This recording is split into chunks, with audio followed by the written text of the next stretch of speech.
Testing. Testing.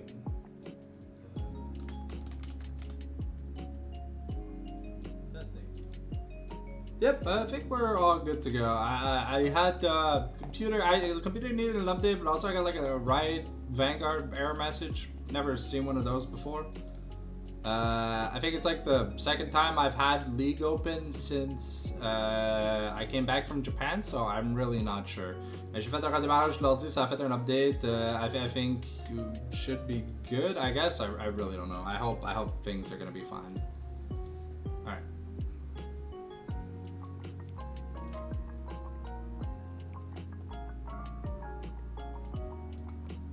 So, alright.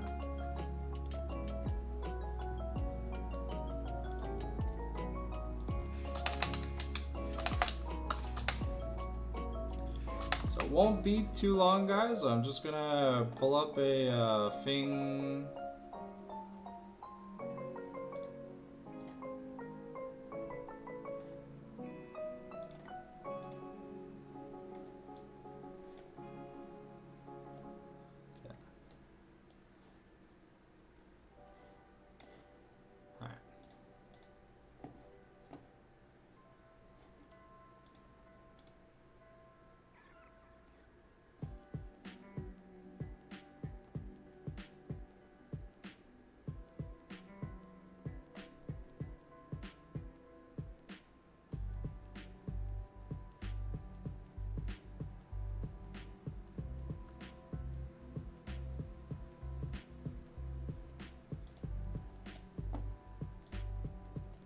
So we've got CAD on blue.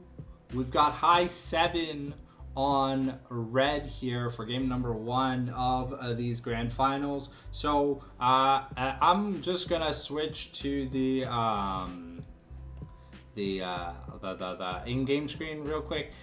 This is the result. So we see that the only match high 7 lost this season was week 1. When they had subs versus Los Luzerinos, where Bandito kind of just went to town. After everything else, outside of that loss to QP, it's been a clean season. So 8-1, 14-2 since the loss to Luzerinos in week 1. However, CAD here have had a little bit of an uphill struggle, sort of say. They did lose week 1 to the Chiefs, and then they 2-0'd both QP Storm and Luzerinos. Then they lost. Wait. They're.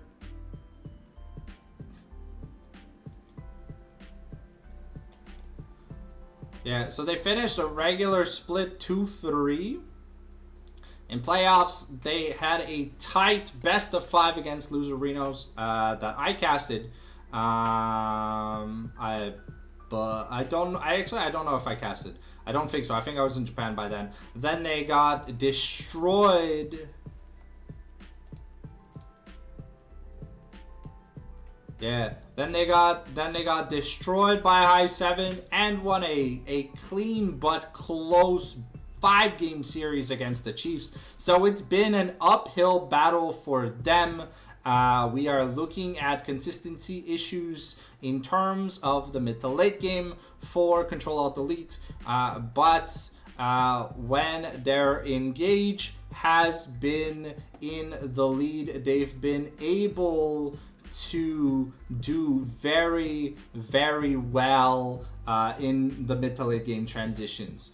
So we are looking at top jungle for an early lead versus Dars and Vince, 2 players that have kind of shown that they've got the jack of all trades syndrome. However, the bot lane here for high 7 is probably the highlight of high 7 for tonight. Baba has looked like a monster alongside of Ebola in the mid lane. The carries here for High 7 have had a really fantastic season.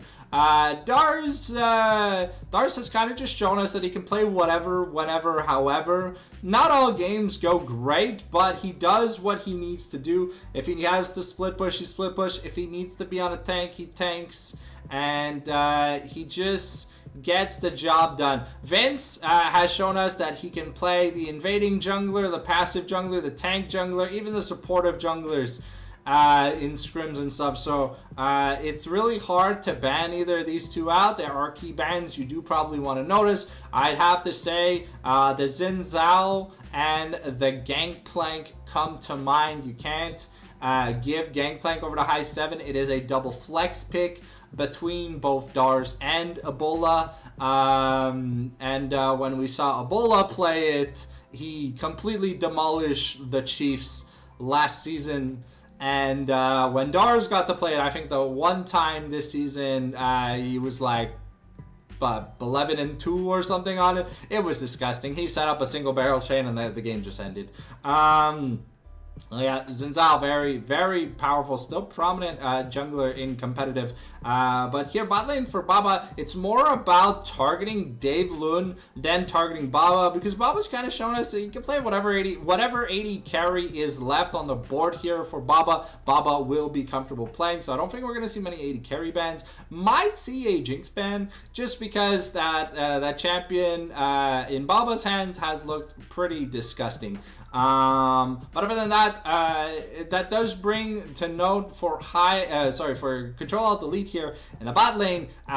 It's a little bit of the weak side aspect. Royalty versus Baba, if you compare the in-season stats, Baba looks like Ruler, and Royalty, well, he's like Diable from BFX. He's not a bad player, but the games feel 10 times harder for him than they ever do for Baba. Baba sometimes can be like 1-2 in the bot lane after like laning phase, and he'll still have a CS lead on you. He'll just be chilling. Sometimes Dave Lund steals all the kills, and that's okay. What's up, Mr. Alex, the cool guy? How you doing? We just started the draft, so CAD, all blue, High 7 on red, ladies and gentlemen. The start of the Eternal Spring Grand Finals. And as expected, the Gangplank, currently being the first ban hovered, is going to be taken away. A double flex pick. Very, very scary here, ladies and gentlemen. You don't want to give a free win champion to a member of High 7. The game's going to be taken away here. Okay, so we are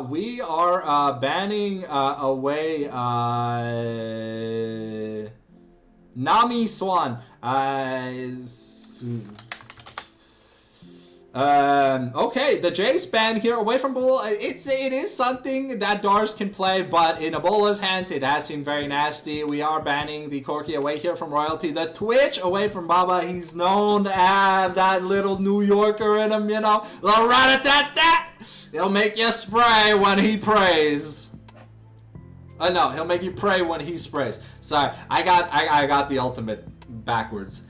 But yeah, it's just interested in seeing an 80 carry ban here against High 7, because that means with the Twitch ban, there is still literally everything meta available. Royalty, known as a late game merchant, will pick up the smolder. It is a good pick away here from Baba, who really likes the kind of easy flowing 80 carries, you know? So, but we'll have to see. It might be a battle for enchanters here in this bot lane. Dave Lund has shown us that he has a pretty mean bard, but it is going to be the Karma takeaway here for High 7. At least it is the hover right now. We've got 5 seconds left on the clock. It is going to be locked in. Are we going to see? Ooh, okay, no. So, okay, we are picking the Lulu and the Karma. Okay. Ooh, okay, we are really cooking. I think I know where this draft is going here for High 7, so I'm not going to speak much about it. But yeah, I think that might be a lane Karma, and that might be a support Lulu. At least when it comes to the kits, it makes the most sense. Lulu has not seen much buffs when it comes to solo laning. But Karma, you know, it's very hard to kill it. She doesn't do that much damage, but she's just very annoying. Nami locked in. She's been like the primo enchanter as of recently. Pairs really well with the Corki, the Yanara, the Jhin, the Varus, and overall just people are realizing that a movement speed buff on steroids is really good. Oh wow, okay, so okay, are we playing the get? Oh, it's I think yeah. Hey yo, okay, we are cooking. The Ambassa here for Cat, I'm pretty sure that's going into Roger's hands. He is the Ambassa pilot normally on this team. But haven't seen Bareed play much outside of Ari. So interested in seeing what Bareed is going to be able to pull out. It looks like they do not have their standard mid, at least not for game number 1. So we have ISM Bareed coming in for Ropenstool. The Kagma ban. Okay, so we are starting to ban some President 80 carries. It looks like High 7 are probably initiating the Get Down Mr. President strategy, which, if you didn't know what a turtle comp is, it's, you put 50 buffs on one person, and that person solos the entire enemy team. So, right now, Master Yi, good candidate for it. I mean, attack speed, true damage, guaranteed hits, a little bit hard to stop. The Wukong ban means that, yeah, this probably puts the Master Yi here in the jungle. The Jax and Master Yi bans as protection bans here. We have Yunara also taken away. I mean, the Ophelia is something that Baba knows how to pilot, is still available. It is something that Royalty, I think, has used later on in series for some kind of clutch comeback. So if we use all the super late game win conditions early, it means we might have a very funny mid-game season. A friendly reminder that, oh, the Seraphine, okay, I think this is a protect the Master Yi comp. We can definitely see it. You've all seen it in ARAM where the Master Yi pops off, gets an Alpha Strike, and remember, in Highlander, whenever you do kill someone, you get your cooldown resets. This is the OG Master Yi style of play that we used to see. I'm trying to think if I can remember a mid laner that played AP Master Yi in Season 3 for League of Legends. The Malzahar, though, something that Master Yi really hates to deal with, is suppressions. Very limited in the access to suppressions nowadays, because Riot's been doing a really good job at kind of just taking them away. You have Soraka, but when you have Nami on the team, you don't really want Nami and Soraka. You have Malzahar, and you have Warwick. 3 suppressions. One of them was up on the board, and it looks like it's going to be picked up for Bareed. So it looks like we're going the safe wave clear. See who's going to pay the QSS tax.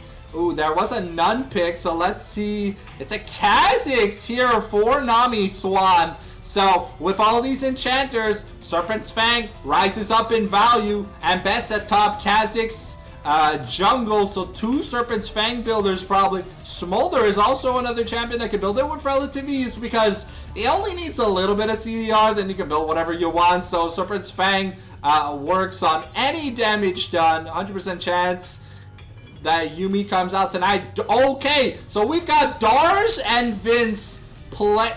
Okay, so it's Baba on Seraphine. So it's Seraphine, Lulu bot lane, Karma mid, Olaf top, Master Yi jungle.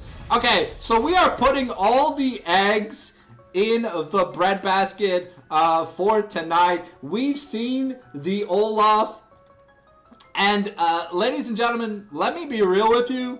There is no one on CtrlAltDelete that wants to face a Ragnarok raging Olaf. If ever he has a red buff, Royalty is just dead. And fun fact, you can Ragnarok during suppression, so it does not matter. Olaf is basically the Giga Chad buff version of Gangplank, and we might see some crazy action tonight, ladies and gentlemen. So I hope you're excited for game number 1. I'm excited to show you guys the brand new wallpaper as soon as we get into the Champ Select.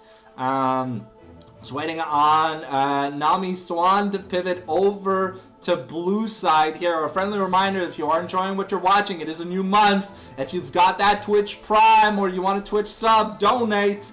Any money helps. It goes directly back into investing the stream, getting better equipment, and making sure we don't get technical difficulties like we got earlier tonight. That I do apologize for that, ladies and gentlemen. It's my first stream since I came back from Japan, so we're going to have a few technical difficulties, but y'all know me. We got to get through it, because we the kings, baby. Alright.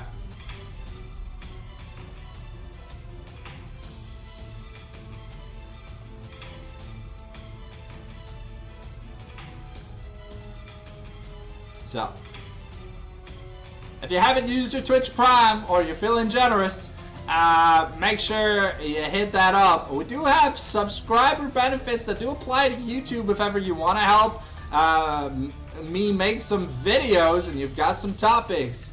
Now's the time. Each month gets you 1 credit. You don't have to use it right away. It's bankable. So anyways, let's get into the game, ladies and gentlemen. Give me a second. Just making sure. And we are good to go. Now, look at this beautiful League of Legends official backdrop.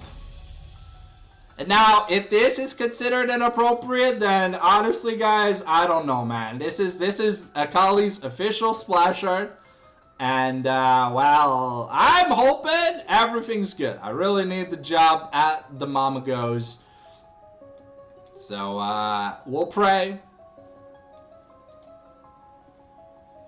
So, friendly reminder, this is your 5-minute warning that we are about to get into the game. If you need to go to the washroom, if you need to grab a snack, you need to grab a drink, I'm going to get a refill real quick. 5% off your orders at GamerSubs if you use code Cinder. So get that hydration in, ladies and gentlemen. I think they even have a new waifu shaker cup if you need one. So, yeah.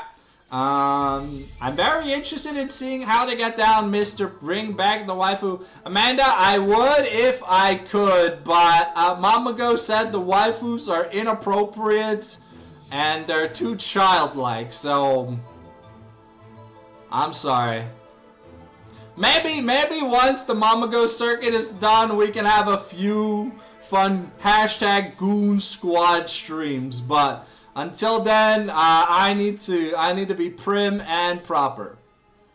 I know, Amanda, but I need the money and I need the networking. So, unfortunately, however, if you guys do want to see something cute and adorable, this is a sorbet making Master Chef Pikachu from the Pokemon Center.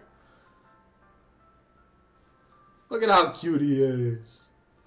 Oh, also speaking of which, look, my favorite Pokemon, Baniri. So I got this from the Pokemon Center, and I got this from the Osaka Pokemon Cafe. We got a bunch of other stuff too, but for now, that'll have to be that.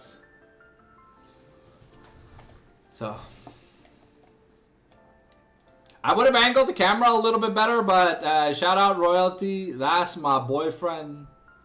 Hey, well, let's hope he rises up to the challenge as them. And thank you for the follow. Enjoy your stay here at Sanctum HQ. Speaking of which, make sure you #hydrate. That's what I'm gonna go do.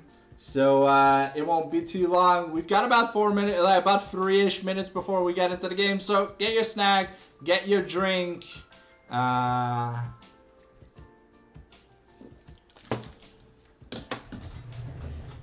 be right back, ladies and gentlemen.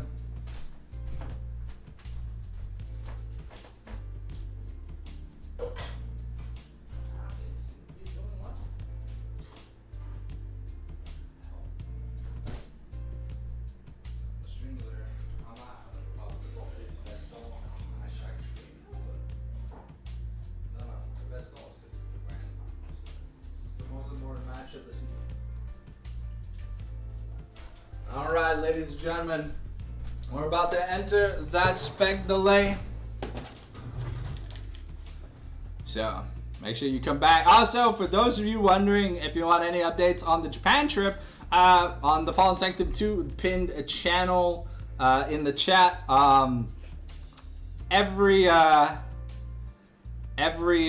evening at 10 p.m. we get a brand new shorts. So you have like a month and a half of free shorts daily on the second channel, ladies and gentlemen.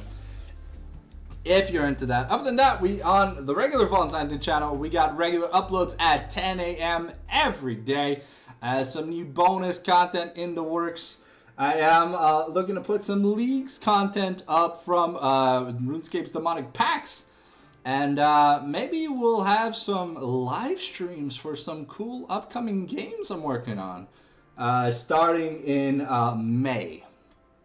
But you'll have to stay subbed to find out. We might be also, you better be endlessly harvesting as we speak. I am on my phone.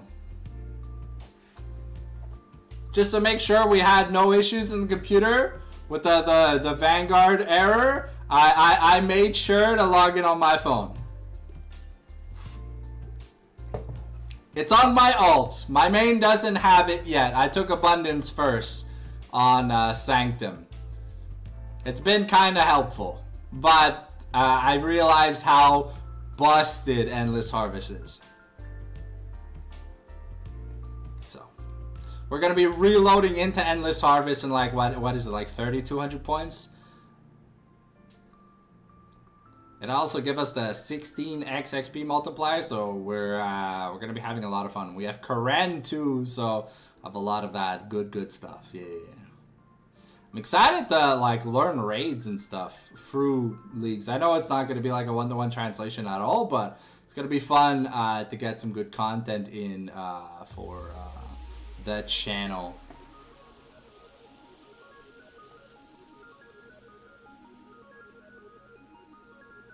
Alright, 30 seconds to make sure you're on your way back, ladies and gentlemen. You don't want to miss out on anything.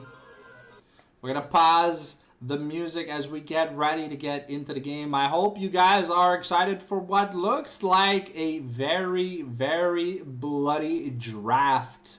It's not that special time of the month just yet.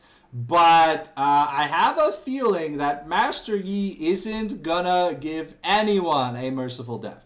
I have not seen Vince play Master Yi in... I don't think I've ever seen him play Master Yi, I'll be honest. We've seen Darce's Olaf pop up. Actually, I think everyone who's played Olaf in Eternals has popped up. This champion is just confirmed to be broken. Some very nice skins on the Rift tonight. Let's get that sound back up. Sorry, was grinding some Brawl, and the music in Brawl is not that good. Here we go. We're getting ready here. We've got 4 teleports here. I assume Bareed is gonna go double burn because he's gotta have the push. It is Lulu mid, so a little bit more harassed than Karma is able to provide, but it does mean that the safety here in the bot lane is a little bit more questionable, more shield reliant than HP reliant. A nice double Chewy here from Royalty early. Speaking of which, I think, is it next patch that we get those new runes, or is it 26.9? Because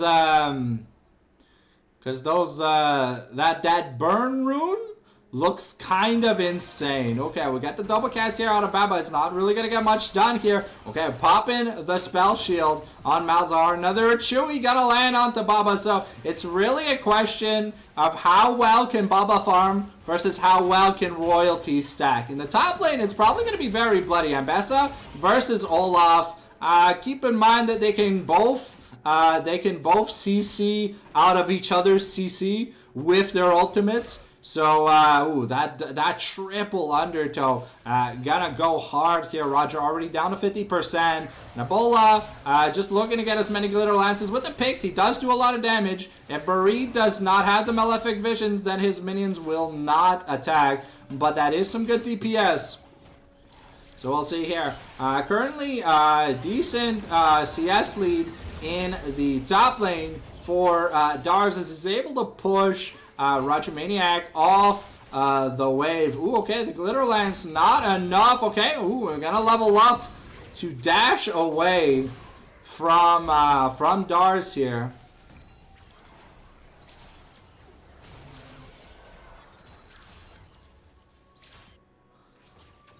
Okay. I'm excited to see what build this Kha'Zix is gonna go. There's a lot of things we could do. But with the jungle changes, we're going to see maybe... Ooh, okay, no, we're just getting a deep ward here from Dars. Just a little bit of safety here. The bot lane, everything looks pretty much even. Sustained advantage over to the side of Cad, though. More pots in favor of high 7, however. But that ebb and flow really is nasty. Okay, Barid trying to get some good damage, but a polymorph into the glitter lance. We're not going to be able to get the reset on the malefic visions. It is going to time out. And Ebola here just being oppressive here. Going to use the glitter lance plus help picks combo once again. And he's really looking to batter down Malzahar. You remind Malzahar's oppressiveness doesn't really arrive till he gets at least an item. The wave clear is not that amazing early on. Ooh, Vince is looking. He's looking. Manami Swan here is going to see Vince over the wall. Okay, we might get a little bit of a fight, but Vince could be in trouble. The Alpha Strike here going in. We're going to flash away. A jump on here, but the shield from the Lulu, the polymorph of the Kha'Zix. And we saw the flash here from Nami Swan. Can he get it done? Yes, he can. First blood. Ebola might be going down to the flash, but there's no HP left on Nami, so he's got to run away. Dars is looking to get onto Roger, and this could get nasty. We got the Conqueror stacked here. One more undertow, but it's not gonna last. Roger Maniac with fantastic flash away. His goes for flash in the top side, but that play in the mid lane doesn't go too well. First pickups here in the bot lane. We got a Tyr and Antome versus Colboots. So looking to make it a farming lane as long as we can make it a farming lane here. Looks like maybe a Rod of Ages start for both players. These are going to be some long team fights, ladies and gentlemen. But that kill on the Kha'Zix early means that we see a serrated dirk to double longsword. So that could be big. There's a pickaxe. And Bessa got the buy. Dars has not recalled yet. Looking at the money, no me. We're still not sitting at 1,200. Ooh. Okay, gonna dodge the Achui. Okay, get the beat drop, and now here Royalty could be in danger. Gonna get Ebb and Flow to be sped up. Sorry, Tide Caller's... No, Ebb and Flow, yeah. No, Tide Caller's Blessing was used there. So we'll see what we're able to get done. Now in the mid lane, though, Barid seems to finally be able to pick up a little bit of a lead. With a bit of AP, Malzahar starts to clear the wave a little bit faster. And he'll eventually power creep Lulu's wave clear potential because one glitter lance is not really going to be enough. Dars has hit that level 6 though. Okay. We're looking to go in. Glitter lance going to interrupt. Ooh, okay. Get the mantra in her flare. Royalty going to take some damage. Beat drop going to miss though onto Zaruk.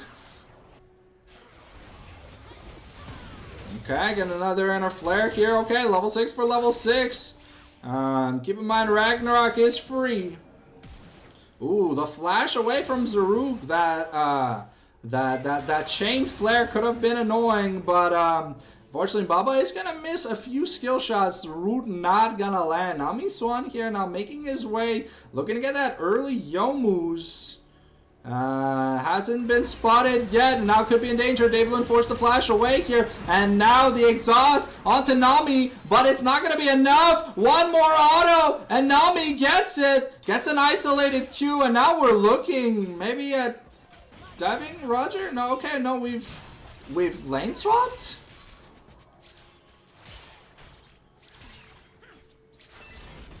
Oh, Ebola is bullying.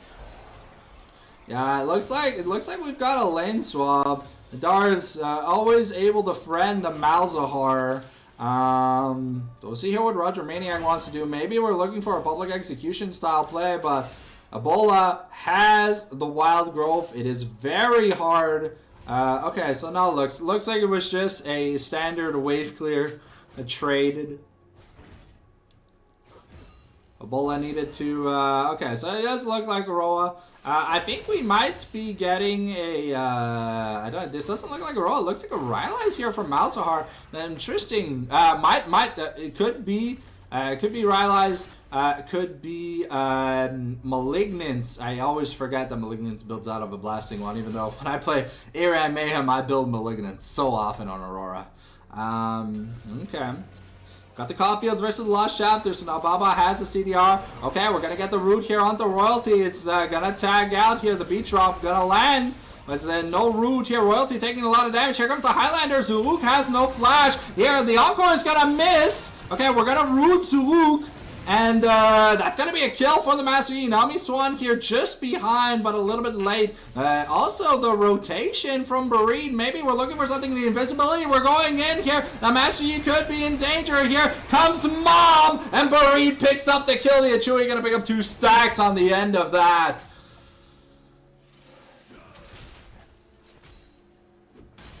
Okay. Roger maybe looking to take a bit of a fight. Nice chunk though here from Roger on the Dars, but both have good sustain. Oof.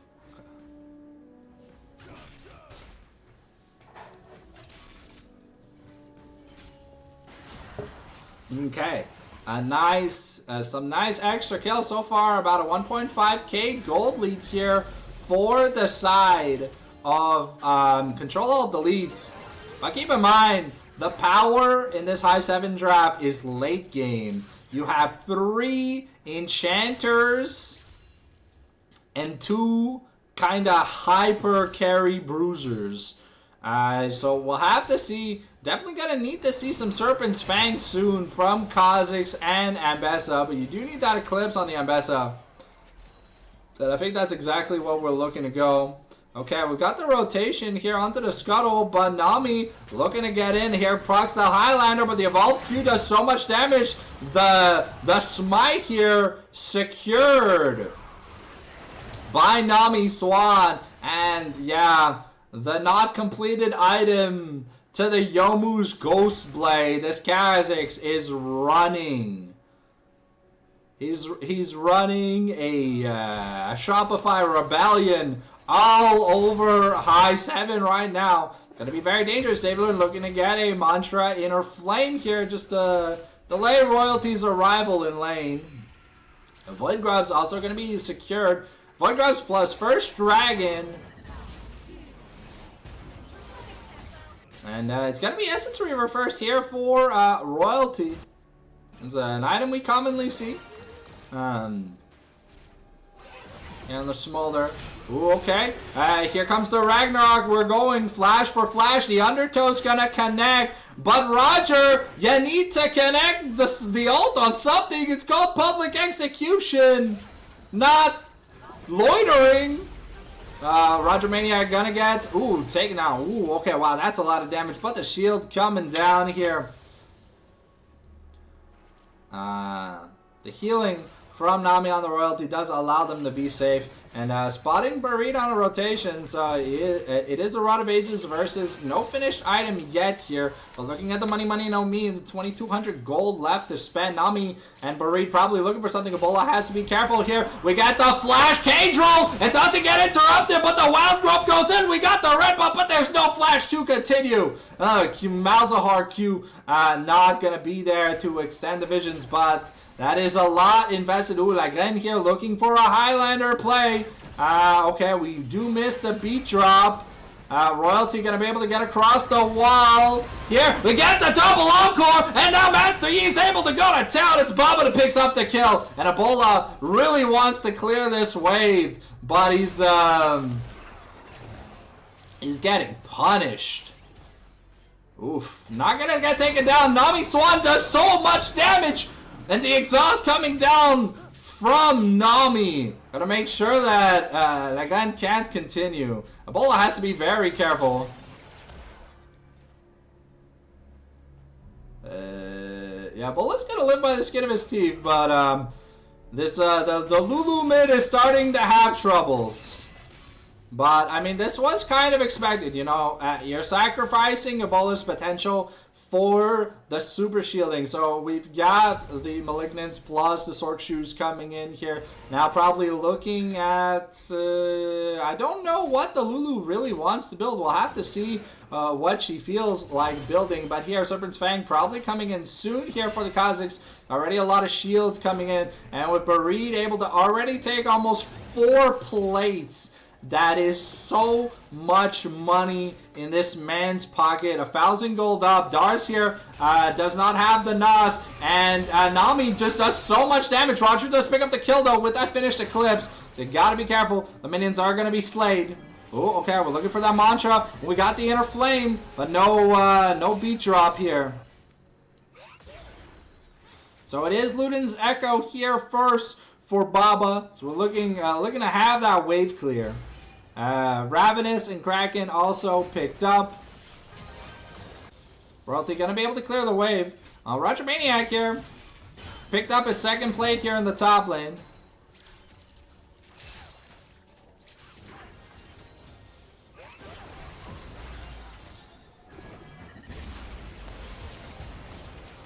Okay, Baba is starting to hurt. Oh, okay. Does have the Scorch. So is proccing turret aggro. We saw now level 10, level up, 4 camps up also. It's a little bit dangerous here. Bereaved. We may be looking at another play here in the jungle as Nami Swan is going to run into Lagan. Lagan is, okay, we got the Highlander into the Superman. But Bareed does an insane amount of damage on this Malzahar, sending his victims to the Shadow Realm. And the Spellslinger shoes have been upgraded, but now Bareed with no ult, a little bit more vulnerable. Zook gonna get chunked to about 80%, but a nice ebb and flow does heal up a lot. However, this Malzahar wave clear is a little bit insane to deal with. It's not something that can really be contested. And Baba's still trying to hold down the fort against Royalty here. Do we need a do we need a stack check? Does someone want a stack check on Royalty, or are we good for now? Okay. Essence Reaver. How much money is he holding on to? Okay, so slight lead here in the bot lane. But yeah, those Malefic Visions are definitely starting to hurt Ebola. If he did not have that Rod of Ages, he'd be taking a lot more damage. The Malefic Visions, though, are giving Lulu a decent amount of sustain, so she is able to just spam out these glitter lances for wave clear. I wonder what Dave Lund is going for. I think it's a Moonstone first item. It doesn't look like we're getting a Diadem. Ooh. Okay. Ooh. Okay. So, well, Lagan understands that he needs HP, because there's an Assassin Kha'Zix, there's an Assassin Ambessa, and there's a Malzahar. So, probably Titanic or Shoshin might be the next item here in the book for, probably Titanic. Mastery is an on-hit master after all. We see Double Dream Maker for both supports.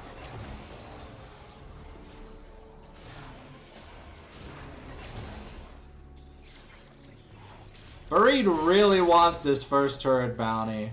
And he's doing some really good work to it. The Polymorph, though, does make it annoying. But that should be first turret here, claimed easily by Bareed. Another 430 gold. This man is almost 2,000 gold ahead. Darsh maybe looking for a play. Gonna get the Reckless Swing here onto... Oh, wow. Okay, wow. That's...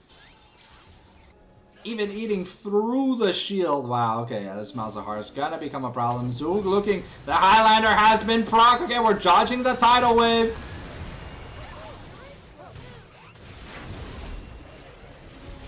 Okay, the Flash Malzahor. Say goodbye. Dave Lund gets to live by flashing and exhausting. But Zuruk is not so lucky. Master Yi does claim a kill though. It's not a shutdown, right? No. So it's just money for money. No bounties reset. Looks like the Serpent's Voltaic Cyclo Sword here on its way here for Ambessa. I think Kha'Zix is looking. I think that's Serpent's Fang money. So we've got the Merc Treads here.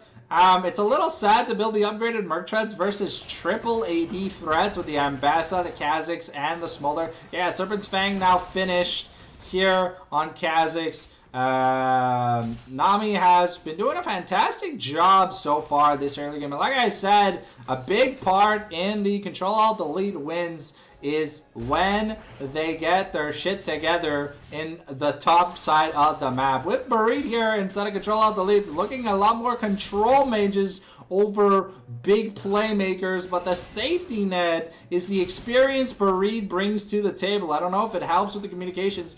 We're doing Herald right now, but it looks to be uncontested. Yeah, with a 4,000 gold lead, it is kind of normal to be on the back foot here for High 7. They have won from bigger deficits. Kha'Zix's gonna pick up the Herald itself. Now we've rotated the bot lanes mid and the mid lanes bot, but I mean Barit is gonna have the same amount of ease and fun clearing. However, in these long lanes, he does have the Rylai's, but in these long lanes, he is more susceptible. Ooh, okay. Ooh, okay, we got the Eclipse trade here. Dars with that Ravenous has good healing. Ambessa has notorious healing too, but she only has healing with abilities. Ooh. It's Omnivamp versus Lifesteal, ladies. It's Spell Vamp versus Lifesteal, ladies and gentlemen. The eternal debate of what is better, okay? We're looking, okay? Ooh, yeah. Yeah, unfortunately, Master Yi not strong enough. That Serpent's Fang just ruining that Lulu's defensive capabilities. And here, game one. Yeah, as this Kha'Zix gets more and more fed, things might be a little bit dangerous. Okay, we get the Tunneling Oppressor going in, but now Roger has to get away. And Barit without his ultimate is not really a 1v1 champion. He can push the wave, but that's about all he's allowed to do without his ultimate. The Malefic Vision's not going to transfer here onto Ebola. Okay, get the public execution here onto Dars. Oh, wow. Okay. Roger Maniac forced a flash away after ulting in on Dars. Dars just ults. And we've got an Infernal Soul Point here. This is going to be taken. No contest here. High 7, almost 5,000 gold down.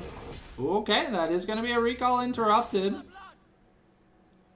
And Roger really wants to punish that, but Barit is just going to get another solo turret. With the defensiveness of Zuruk and Nami Swan, it does kind of guarantee that Barit can get stuff done here, but we're looking to make a play here on Roger. There is no public execution. And yeah, Roger is just going to die no matter how you split it. Good shutdown going on to the Master Yi, so... it is indeed the Titanic Hydra we're looking to get. They are going to pick up a turret, though, in exchange. In surplus with... now, Nami here. Okay, we're going to scoreboard down. Vince does pick up the smite. We get the highliner. Nami could be in trouble here. The blast cone going to pop. Nami, not necessarily the safety. Get the Uncle out, the 3 people. It's huge. But can the Master Yi survive? The channeling. The surviving. But he's going to die in transit. Dave Lund goes down. We get the reset. We have the wings here. And Baba's going to go down. But, okay. Oof. Ooh, Ebola could be in danger. Kha'Zix has his job. Ooh. Okay, we're going to use the Herald, maybe. Oof. And that isolated Q damage is insane. An okay team fight here for High 7. Thank you, Mr. Blake, for the follow, my man. Enjoy your stay here at the Sanctum HQ. But CtrlAltDelete looking really comfortable in this game number 1. Could this spell a long series? So far, I believe in the history of this Love Me team, they have never taken high 7 to game 5 in playoffs. Okay, Ambessa could be in trouble here. The public execution, but it's Davidlin that's going to pick up the kill here. Titanic finish for the Master Yi. An Edge of Night also picked up. We've got the Shoshin. Almost have a Zonia's here. Cyclo Sword picked up. Probably a second. Serpent's Fang on the way here for the Ambessa. The Moonstone now finished. We've got the Seraphs and the Ludens now picked up, respectively, for Ebola and Baba. So it's only a 7,000 gold deficit. We've seen what Master Yi and Olaf can do when Buried isn't instantly one-shotting them. Ooh, okay, but that damage, could it be enough here? We get the Highlander, the turnaround on the Alpha Strike, and here now the double bubble into the encounter, but Buried is going to get assassinated in the background. He has the Zonias, but he's going to be the first of all here from the side of Cat. Can he die? No, the execute. Smolder has it. It's enough. Barbecued. If you like your corn nuts, you're going to like your dead Olaf. Brolofia! The frat boy says as his funding for his sports club gets cut off. That's gonna be a team fight win here for CtrlAltDelete. That's gonna be a Baron here for CtrlAltDelete. That's gonna be a 10,000 gold lead for CtrlAltDelete. They found System 32 in the high 7 files, and they've deleted it because game 1 seems to be locked and loaded. Got the RFC plus a Noon Quiver now on Royalty. We've got another Caulfields here for Kazakhs. Zonia's finished up. Surprisingly, Zook's still on 1 item while everyone else is like on 3 items. So it does show the make supports great again hashtag of viability, ladies and gentlemen. Okay, public execution onto Dave Lund here. Could be in a little bit of trouble. That isolated slap is going nowhere. And now Royalty picks up a kill here onto Ebola. That turret's not gonna last.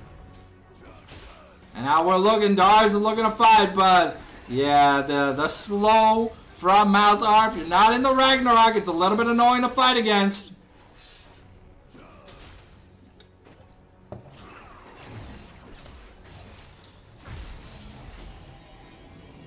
Okay, Quicksilver has been picked up by the Master Yi, so forced to lose offensive optimizations to pay the Malzahar tax. Looks like we are indeed in New York. The citizen tax is coming in clean. Mayor Malzahar is looking rich. Okay, maybe Spell Shield gonna be interrupted. We got the Ragnarok into the slow here, and that's the Zonias. The Ragnarok's gonna time out, so we've got the blur.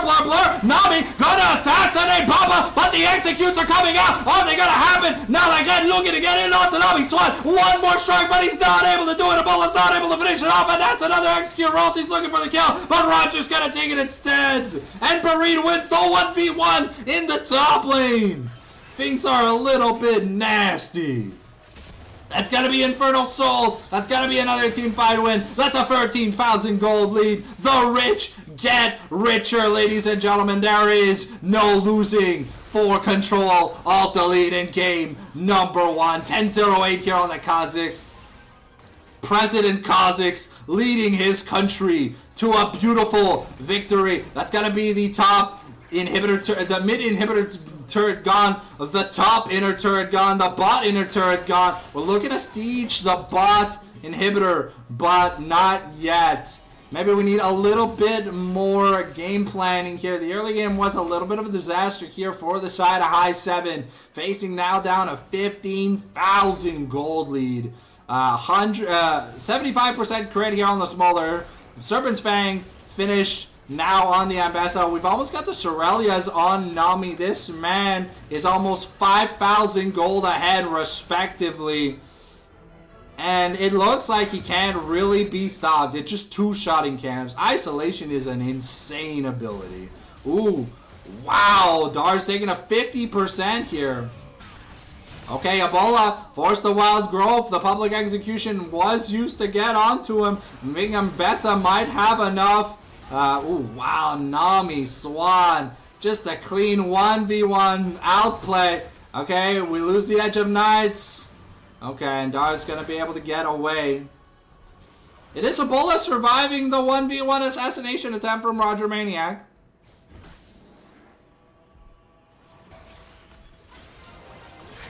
Okay, scoreboard down. We don't really need it anymore. Nami is looking for his next spray. Malzahar sieging that mid lane. Baron is still, Baron is gone. Ooh, wow. Look at that burst damage. Here comes Mom. She's hungry for some food. Nami picks up a double. Looks to get the triple. Is gonna get it. And that's gonna be a game 1 win, ladies and gentlemen. A nasty surprise. The upset service game here from the side of CtrlAltDelete, making sure we get at least 4 games this series. Let's get ready for that all-important game number 2. 28-8 and almost 20,000. Yeah, that was one hell of a content game. I do thank you for that. But as we get ready to get into the lobby, let's switch back to the super webcam real quick as we get going here in the lobby. Let's get that Glitch City music back on.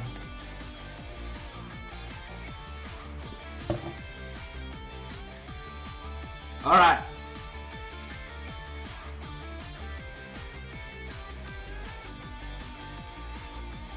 Let's get the draft going for game number 2.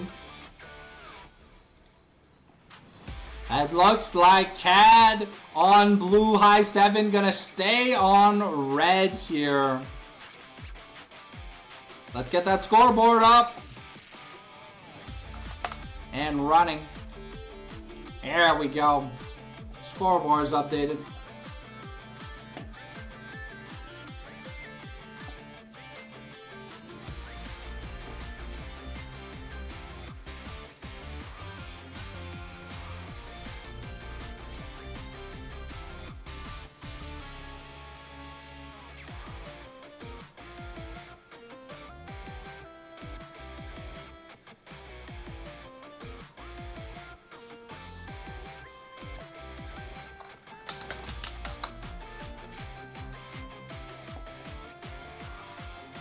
Okay. So that was a fantastic opener here from the side of CtrlAltDelete, but can they keep the momentum? High 7 has been known to sometimes throw out the content and then lock in after one content game. So we'll see here. But everything worked super well for CtrlAltDelete.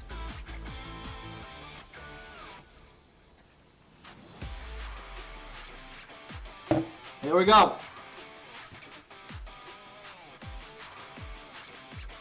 Alright, the Gangplank gonna be taken off the board. I don't think we're gonna see Gangplank this series, ladies and gentlemen, even if CAD know how to pilot it, because Dars has answers to his own pocket picks. The Kane gonna stay a permaban here against Nami, who's looked really good this series. That Kha'Zix was fantastic.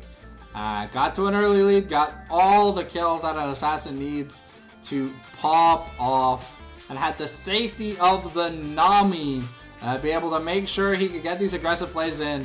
Ebola's Jace also going to be taken off the table here. Might see consistent bans. That means Corki for Royalty is the next ban. No, instead we're banning Nami, Swan's Volibear. So it looks like we're shifting our focus into Nami Swan bans. See here if the Xin Zhao is kept or taken off the table. The Zyra has not been highlighted yet, and the Nami was a takeaway here from Dave Lund. Let's see what the third ban here that CAD want to use is. Okay, it's the Zyra ban here. And the Zillion ban away from Zuruk. And I think Bareed might play Zillion mid, but I don't know the viability of Zillion mid right now. But anyways, let's see what CAD have as a first pick for us.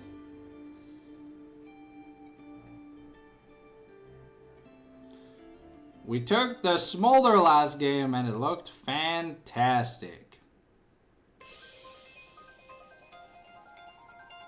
So is it the Ashe, the Jinx? No, okay. Nami gonna running low on staples. Nami gonna pick up the J4 here. Something that's always been consistent for him. I'm excited to see if we see the Profane build or if we see the standard EUIC build. Now, what does Vince have as an answer? I mean, the Wukong and the Wukong and the Xin Zhao are available, but it's gonna be the Ezreal here picked up for Baba. It is the current hover. Yeah, that is what's locked in. I think we pick up jungle here on 2, unless you want to leave jungle for 3. You don't necessarily have to blind pick your mid laner just yet. So Ezreal definitely a safe pick versus Jarvan. Can Arcane shift out of the Flag and Drag combo here that Nami's gonna try to land this game. The Braum here for Zurut has a highlighted game where she kills Joflex using the stand behind me on the wrong minion. But let's see if the redemption is here. When we saw Dave Lund pilot the Braum, it looked kind of nice too. So the champion definitely more of a staple nowadays than he used to be. So Royalty is a good Ashe pilot, and Ashe into Ezreal isn't that bad. So we're probably seeing the Freljordian duo here. If I had to expect anything, the Seraphine also taken off the board, so I'm a lot happier. But it's gonna be the Corki, okay? So we're going for the power dynamic instead of the consistency here with the Ashe. Maybe saving the Ashe for a different game. With the Seraphine ban, the Ashe does lose value. But against Wukong, I do admit that Ashe is a little bit shaky to play. Alright, let's see here what High 7 have for us here. Probably looking to highlight their support. The Karma's already gone. There's a lot of things are gone actually because of game 1. But yeah, now we got Ezreal Bart, so we got a pretty safe range poke lane here for the side of High 7 going into game 2. Baba did not look that bad. It was just High 7 did not have a gold lead to fight the mountain of gold that CtrlAltDelete just surmounted themselves with. Let's see what the bans here look like going into round 2. We've got mid lane bans here, okay, so probably expecting Xerath, probably expecting Ahri, Talia. The standard control mages is what Buried is a little bit more known for. Don't think we're gonna see a blind pick mid unless we have to hear from the side of CAD. And what are CAD thinking for bans? Are they thinking more top lane bans, more Ebola bans? I mean, the Azir is still available. It's gonna be the KO bans, so more Dars focused bans. Roger Maniac didn't manage to get much in that 1v1. It was a little bit of a struggle, but we'll see here. There's been a rise in Vayne play. The Gwen ban is interesting.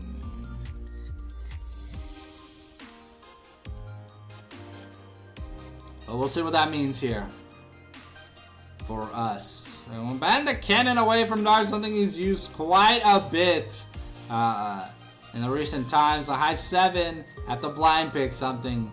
Are they giving counter pick to Dars or Ebola? That's the real question. I mean, the consistent Viger is here for Ebola. It is a champion that he likes to play. It gets pretty tanky. The Zaheen though for Zaheen blind top lane. I mean, I like it. It feels pretty good. Cause the Jarvan has to be jungle at this point if you lock in the Zaheen. I think the Jarvan is one of Nami's more consistent bruiser junglers. I have not seen much Roger Maniac Zaheen play, but this champion does scale insanely well into the late game. The one thing that Zaheen hates is being kited, because he does not have He has gap closers, but they're not as amazing as Ambessa. So, a little bit worse into range style matchups. The Gnar is still available though for Dars, so that could be something that he goes into. But he's looking to pick up the next wave clearing control mage in his lineup, and it's gonna be Hui. I think he gets buffs next patch, or he got some buffs this patch. I'm not too sure. The Jax pickup though. Yeah, we're looking to 5. Zaheen auto attack focus thanks to his Q. Sometimes things get a little bit ugly. So Dars looking to win early and scale into a winning late game matchup against the Zaheen. I think there's gonna be a lot of side laning in this game, guys. I don't know. I've got an inkling of a feeling, you know. Bam, bam, bam, bam, bam, bam, bam. Ooh. Look at that Magikarp Festival. As always, if you're enjoying the content and you haven't used your Twitch Prime yet, it's a new month. Make sure you use it. Or if you got that Jeff Bezos money and you feel like helping support your favorite streamer, now's the time to do so. Other than that, this is your 5-minute warning that we are getting into the game soon. Game 1 was a massacre from the side of CtrlAltDelete. Let's see if the momentum train is still ready to rock. Alright, here we go. Get back to the super webcam as we do a nice little Pokemon pivot. It's a friendly reminder for all updates regarding the Japan trip, pinned channel in the Twitch chat. You get an update VOD every day, every night at 10 p.m. So, if you want to follow my 2-week journey across Japan, across Tokyo, Kyoto, and Osaka mainly, then yeah, definitely check that out. Other than that, on the main channel, we got 10 a.m. uploads every day with some cool bonus content on its way, thanks to RuneScape's Demonic Pack Leagues starting next week. So look forward to that. 5 p.m. uploads. So you can watch it after work. So make sure you grab your snack, you grab your drink, and you grab yourself something to eat. Or you head to the washroom if you have to. This is your 5-minute warning, ladies and gentlemen. Other than that, if you're enjoying the show, feel free to type something in chat. I'll answer whatever questions we have during dead air times. But if not, sit back, relax, and continue enjoying the grand finals. The draft is going by quickly, so these players are locked and loaded.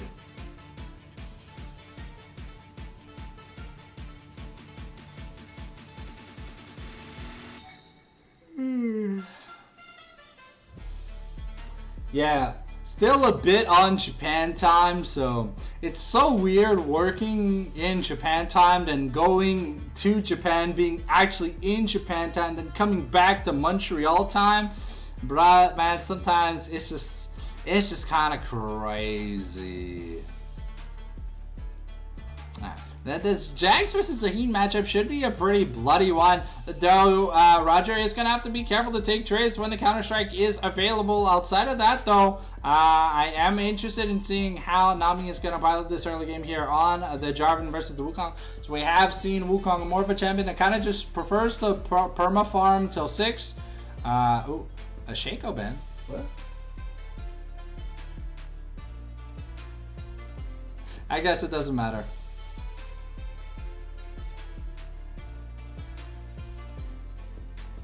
Alright, the pick's being locked in here.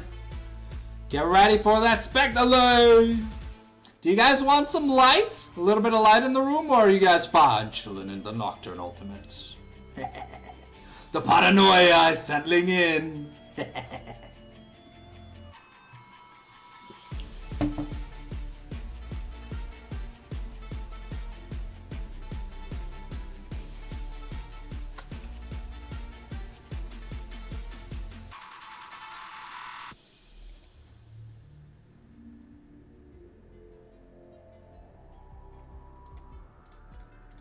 Also, friendly reminder, currently we got follower emotes. So if you feel like spamming some of your favorite League of Legends emojis, we got these 5. I think we have a 6 slots unlocked that because we got 5 subs. So I have to see if I can get any more added.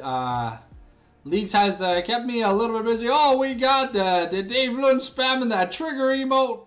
That looks pretty cool. But yeah, feel free to use the follower emotes if you have you feel like chatting in other chats. You can get them simply just by following. It doesn't cost you anything, and it supports the channel. But the bigger thing, if you really want to support me, make sure you go on YouTube, type The Fallen Sanctum, and you click that subscribe button. We need to hit 1,000 subs, and I can't do it without your help. And if you ever enjoyed the videos, just share them with a friend. Because the videos ain't going nowhere. 2 minutes to go, so make sure you're on your way back from your bathroom break. 5% off using code CINDER on the GamerSubs website if you need a waifu shaker cup or you need some hydration supplementation.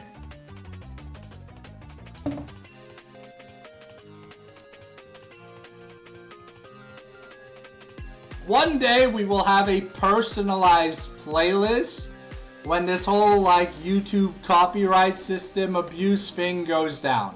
So don't worry, the golden days are coming. But for now, let's just rock out to some Glitch X City.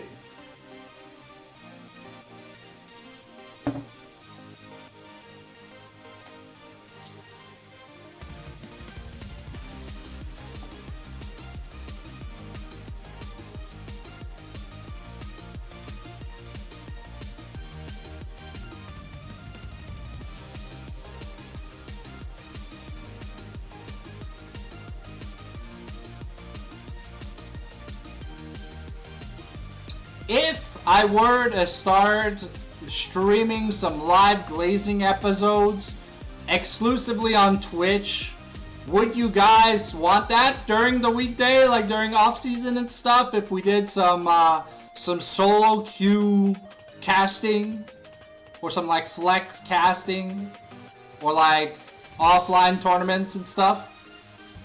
If so, let me know in the either in the chat or let me know in the YouTube community section on The Fallen Sanctum. You can also use The Fallen Sanctum too, as well. I do check both. Alright. Music down. We're getting ready to get into the game, ladies and gentlemen. Staring at Akali's beautiful dragon tattoo in just a second. Bam! Oof. That girl with the dragon tattoo. That was a good movie and a good book. So check it out if you haven't. I think there's a copy on Audible if you want to e-read it. Or you can use it on your Kindle too. I don't have any Audible credits, I do apologize. But some nice skins here. Vanilla Zaheen, but to be fair, Zaheen doesn't really have a skin. Does he? Does Zaheen have a skin? I don't even know. I don't think I've ever seen a skin for Zaheen. If he has one, I don't think it's good enough to even be used. So we'll just say his vanilla is his skin. Alright, ladies and gentlemen, here we are on to the rift for game number 2. We're looking to have some fun. Defensive start here from Roger, though, so he knows that the lane is going to be a little bit of a pain. We got ourselves that quad TP. No grasp here on Roger. Means the sustain might be a little bit more honkadory. But we've got the first strike on Ebola. So it's going to look to farm up as much of that taxpayer money as he can. Okay. We're going to clear the ward, though. Baba with a money advantage. Lethal Tempo versus Conqueror. We've got 4 Conquerors this game, and 3 of them are from the side of Cat, so they're looking for them brawly fights. Okay, so big thing to focus on this game. Little thing to focus on this game is see how many times the first strike proc will come to use here for Ebola in the early game, because that's where it like really matters. It doesn't really matter in the mid game. When you're getting like 50 gold every time you proc it. And here, we saw Baba have a very decent laning phase last game, and now he's on an 80 carry, not a mage. So this bot lane though is much stronger, at least in the early. Ooh, okay, the Mystic Shot gets blocked here by a minion. But yeah, the poke advantage that High 7 has is going to be a little bit annoying. Also, keep in mind, no sustain here. We're going to Leap Strike into Grass proc. Just looking to get as much free harass damage. Because remember, with the Counter Strike up, Zaheen cannot fight back. If he does, he just takes more damage. Right, we're going to miss the Cosmic Binding here. And we're seeing a little bit of a CS lead here for Burrito. Ooh, that's going to be -1. The cannon is going to go down. Free stack here.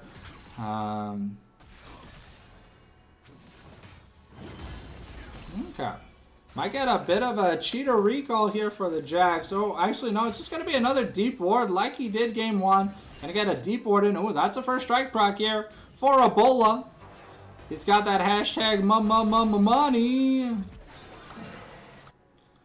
Yeah. So both Hui and Varus, the wave clear is kind of doo-doo until they get at least a lost chapter, or if not the first item for some. We'll see here if we get an early death cap here. David Lynn gonna get chunked here just to walk back, but the mana situation here for Royalty is pretty abysmal. Ooh, another first strike proc, so get that little bit of money. Looks like Royalty here gonna take a recall, has 640, so probably just gonna be was looking for call refillable, but maybe looking for something a little bit more. So I have to see. Doesn't want the wave to get frozen because it's in really bad state right now for him. Ooh, okay, so we're gonna come in with the Unbreakable. It's gonna break. It's gonna stop the projectile. Ooh, Nami here looking for something with Flag and Drag, but Dars with the Counter Strike safely under his turret. The Bak Corki here probably going to be able to pick up the tier. Ooh, okay, tier boots. No, tier longsword. Okay, so we are going to an aggressive side. So not going. Ooh, okay. Ooh, wow. Okay, Roger not enjoying that. That was a really nice trade by Dars. And it only gets worse when the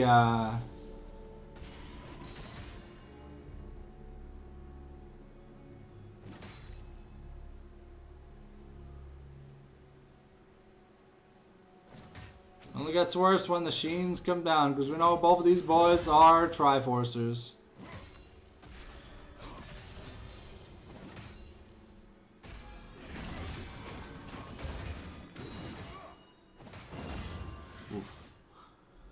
That pummel whack! Anyone get that reference from Digimon? Ogremon's pummel whack! Now, Regimaniac a little bit low, but Jax doesn't have Ignite, so a kill would be a little bit complicated. No recall yet for Baba, so we're gonna get stunned by that Cosmic Binding. Roger really wants to be able to get a... top laners really want a good reset here. Ooh, okay, Dar's gonna get pulled back, forced to use the Leap Strike away, and now, ooh, Roger might be on the offensive. Here comes the pot, though. Okay. Right here, gonna hold on to his flash. The recall here, Sheen tier for the Ezreal. We've got Vince with a little bit more motion this game. Gonna be the first to take the dragon. Dave Lynn here looking to make the looking to stop the wave from crashing, but he's gonna take an insane chunk of damage. That was a TP back into lane here from the Jax.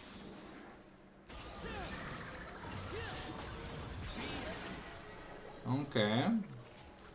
Well, looking to maybe. I think Barid was trying to maybe get a steal-ish. There's no Sheen here for the Zaheen. It's gonna be the Stride Breaker first. Ooh, okay, but Nami is here.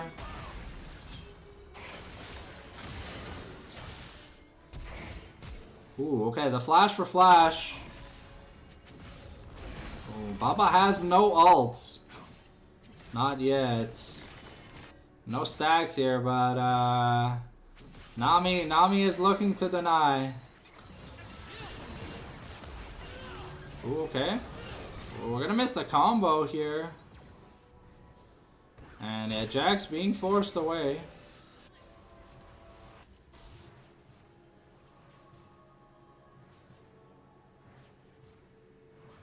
Okay. No two-shot barrage to try and cancel the recall. I wonder when Baba is gonna ult. Okay, that is a red buff steal here from Lagren, who's a little bit higher tempo right now. But Baba has to be a little bit careful. Almost Catalyst picked up with that Rod of Ages here. Almost a Catalyst. Here, picked up. The Blasting one was already picked up last time. Okay, Barid has Flash. But I don't think he's in much danger. He's gonna miss all these skill shots though, so... Okay, we get the Valkyrie in here. Arcane Shift comes out.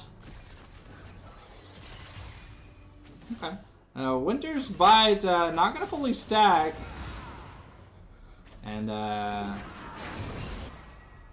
okay. That was a big chicken secured for Vince, so he did not miss out on that. But Dars has to be careful. It looks like he's gonna get camped.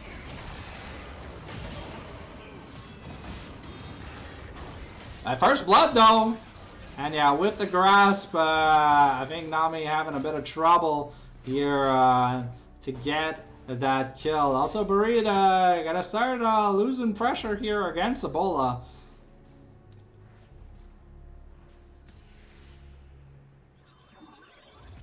And now Vince here.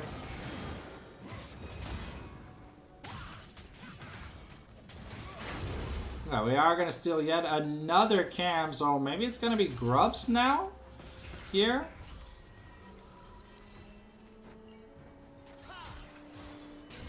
But yeah, no, Vince just going to go over the wall. And a decent CS lead building up here in that bot lane. We got 2 waves up already here. Dars has to be a little bit careful. He's very low on mana, and the Grim Deliverance is available, while the Grandmaster's Might is not available right now. Got the Isla Watcher here being put out, but Ebola not gonna fall for it. Okay, we got the Magical Journey in, but the Unbreakable is gonna stop any action. Oh, okay. Tempered Fate though. Baba is gonna miss his skill shots. So he doesn't get the action he wants. It is Nami picking up the Void Grubs though. The Dragon was picked up by High 7, so a little bit more than an even trade. We're still 1,000 gold lead here though for the side of High 7, mainly stemming from this. Where's the money from? Is it just plates? It's like 400. Yeah, it's like 400, 300 and then plates. Okay, Dars is out of mana, so it could be a little scary. Gets knocked up here by the Q here on Zaheen. And yeah, with that,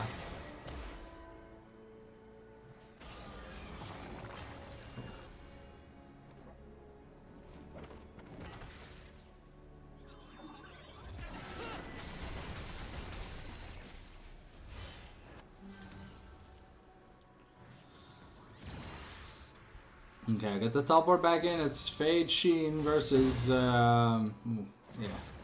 Roger definitely not having the funnest laning phase. Was able to take a plate though, so, ooh, okay.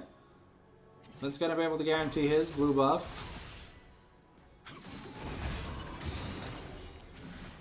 Ooh, 2 turret shots though for Dars. That does feel pretty painful here.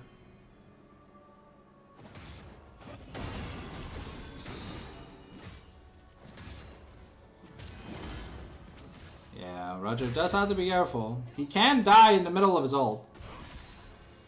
He's got some okay healing. And Roger's gonna look to teleport back into lane. Ooh, okay. Okay, Spiraling Despair gonna miss for the 3rd time here. Barid really not having much fun. Okay, Nami-san looking to interrupt the dragon. Finding Vince here with the Scryer's Bloom.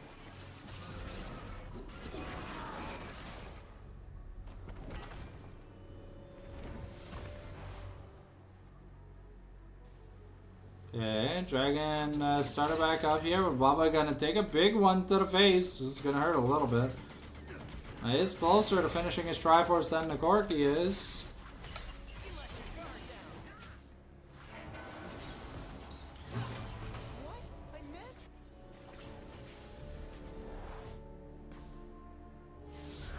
Teleport here from Buried coming back into the mid lane. Are we?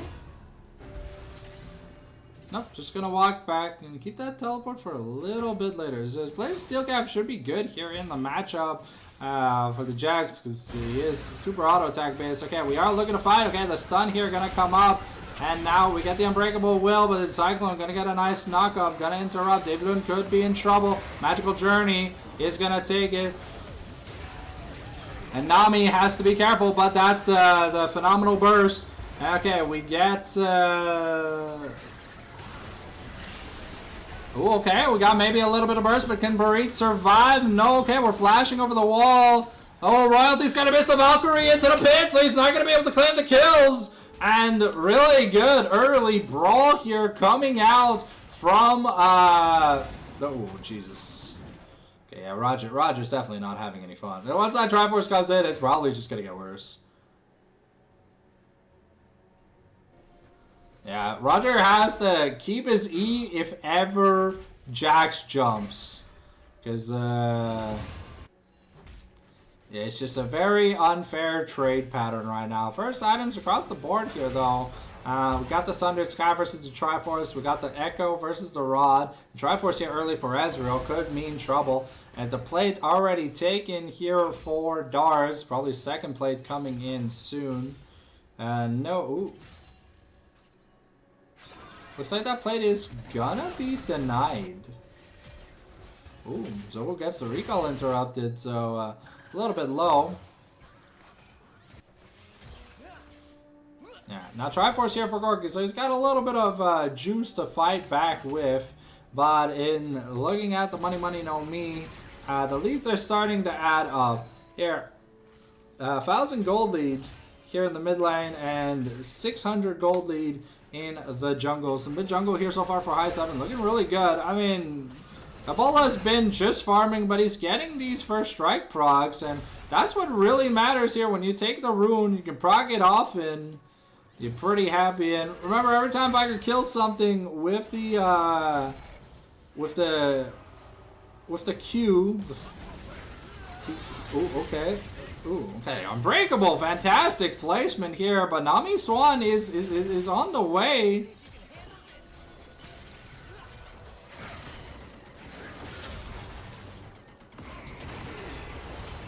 Okay. Oh no, oh no, there's no way. Okay, Royalty flashes to get the kill, gets a double here, but might not be able to live. Okay, Lagren able to pick up, maybe, okay, but the Winter's Bite could be something. Okay, maybe we've got enough damage, but no, it doesn't look like it, maybe.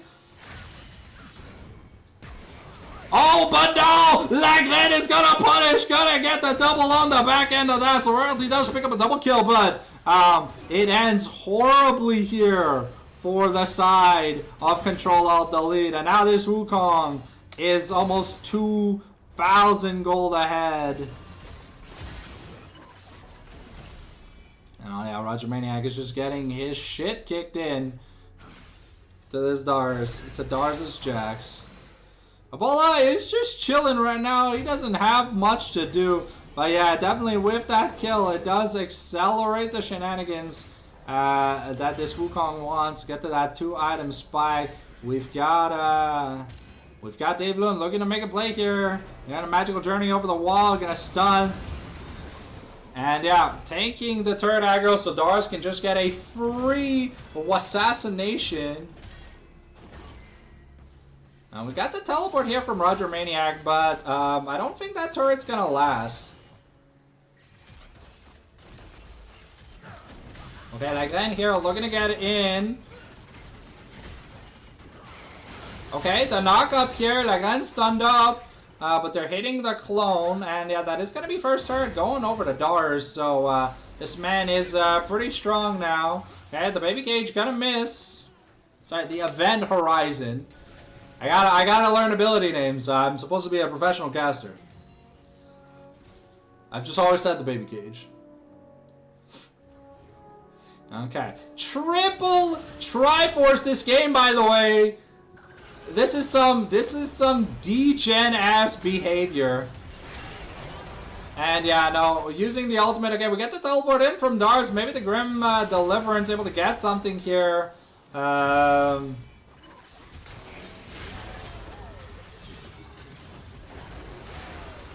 now Lagrange just unstoppable here. And yeah, no, this is a bloodbath. Oof.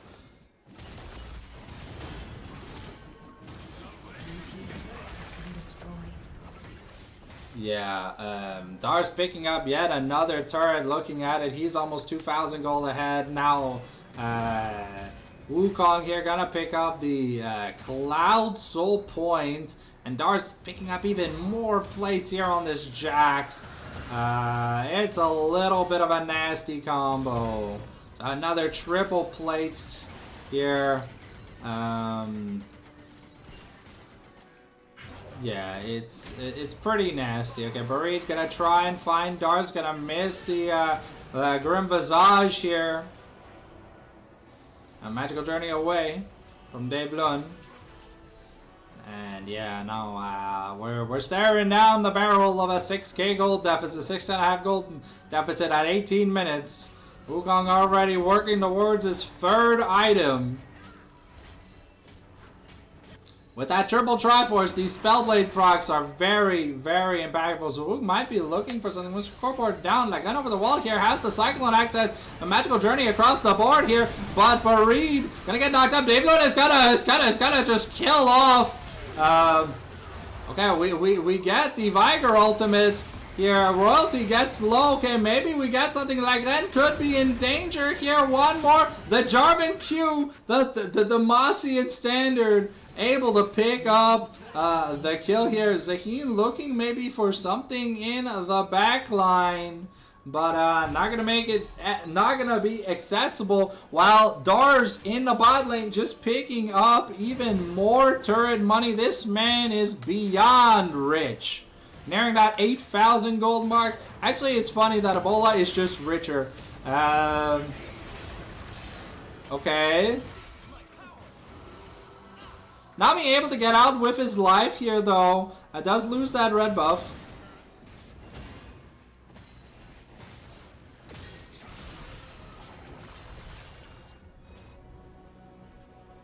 Okay, I'm gonna clear some vision around here.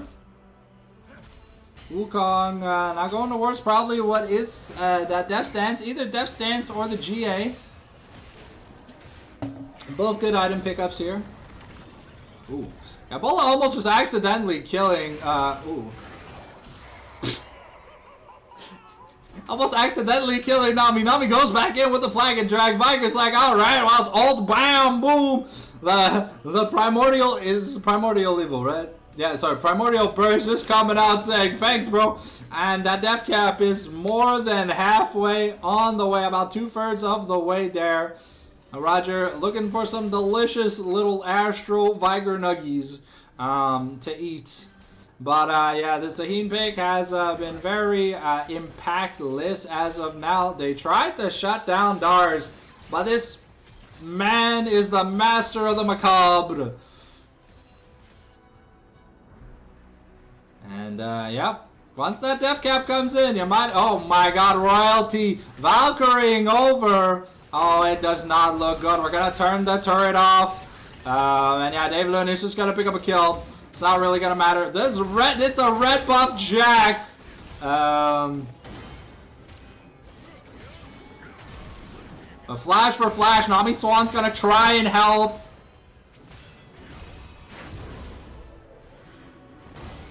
And Dave Lund here now looking.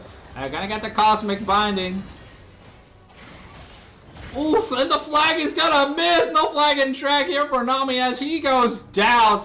16 to 3, almost 10,000 gold at 20 minutes. This is more the likes of the high 7 we're used to. 400516502. Baba here is just strolling around for free. He's got 2 assists. He's done nothing but farm this game. Surrender vote failed for blue team, tied 2-2. It looks like some members. Ooh, okay.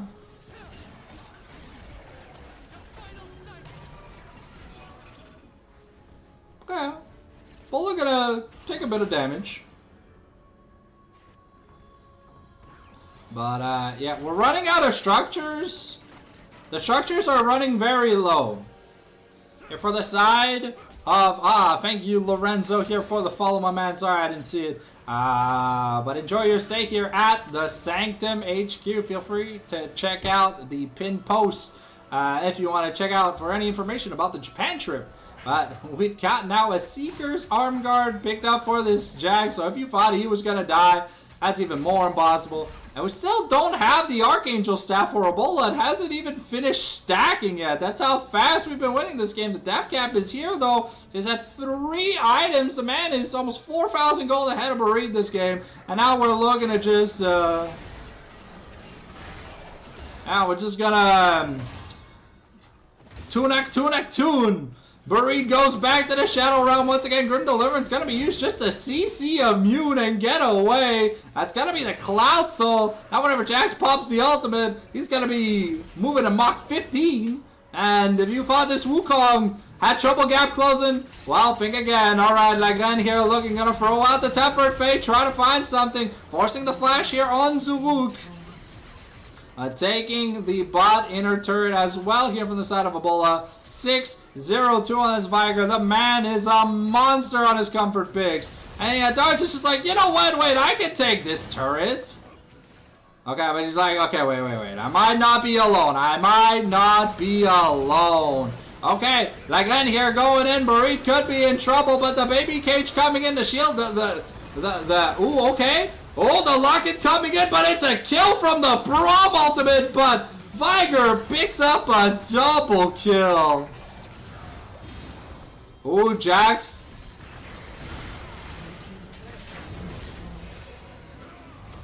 Ooh, okay, Dars could be in trouble. Okay, Dars might actually die. Oh, no, come on. There's no way Dars lives.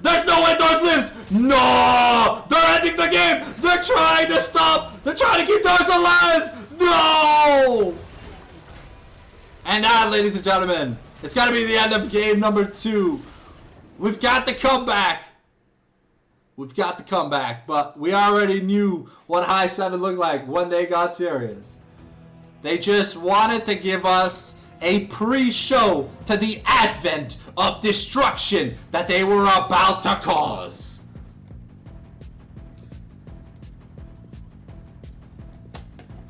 So let's get into that draft for the all-important game number 3. Service game now for High 7. See if this turns into a best of 3 or a best of 5. Alright, waiting on that invite.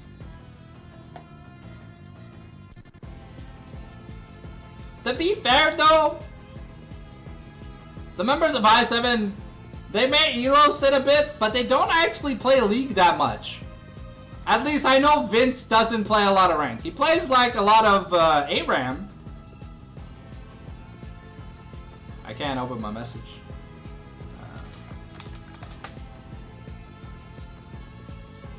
Black Wax is being summoned?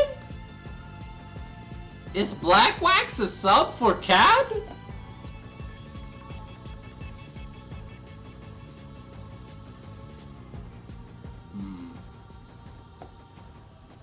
Let me update that scoreboard. The series is tied, so we've officially got a best of 3 on our hands. Even footing. Massacre Game 1 from CAD. A Massacre Game 2 from High 7. I wonder... what are we replacing? I'm not sure.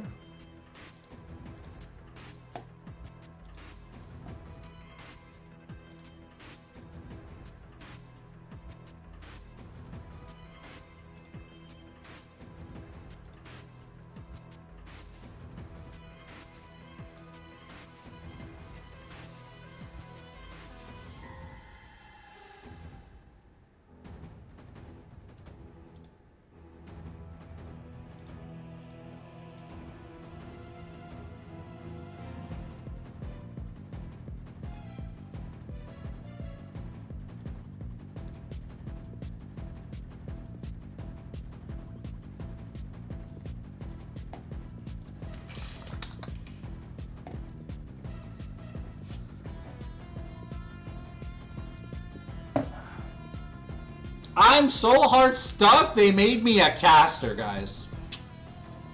So, now that high 7 has pivoted to the blue side because CAD wants red, I wonder if the draft focus changes or if we're going to see the similar style bans we saw here. Guys, game 1 and game 2, we saw the staple chase and gangplank ban versus some jungle bans. So we'll have to see what we get. I think we are we getting a substitute?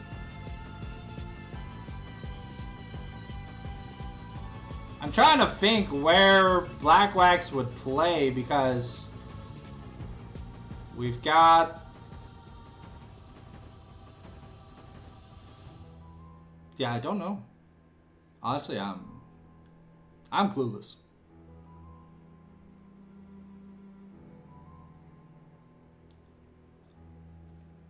Because it looks like everyone's here.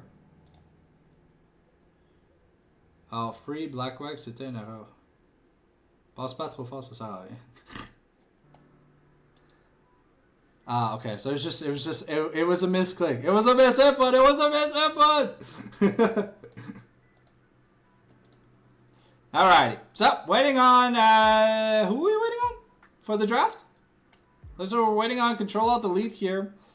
They gotta finish the legendary Concussive Recovery.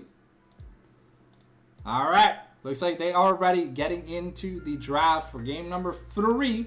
Let's see if the banning strategy changes. From the side of high 7, the Kane has been a perma ban, and it looks like nothing is gonna change so far. Let me grab some water, because I'm thirsty. Alright. Okay, looks like the, I'm assuming the Jace here coming in the second ban.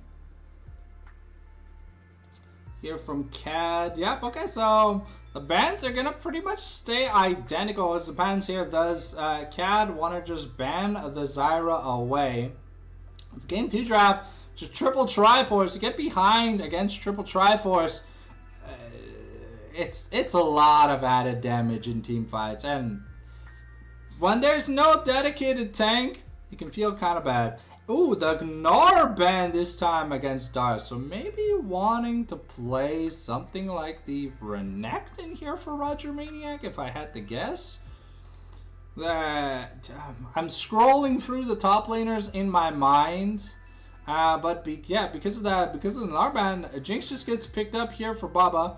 Had a very quiet Ezreal game, but he survived as long as he needed to survive. Died once to Royalty, but Royalty had to invest a flash and then again picked up a double.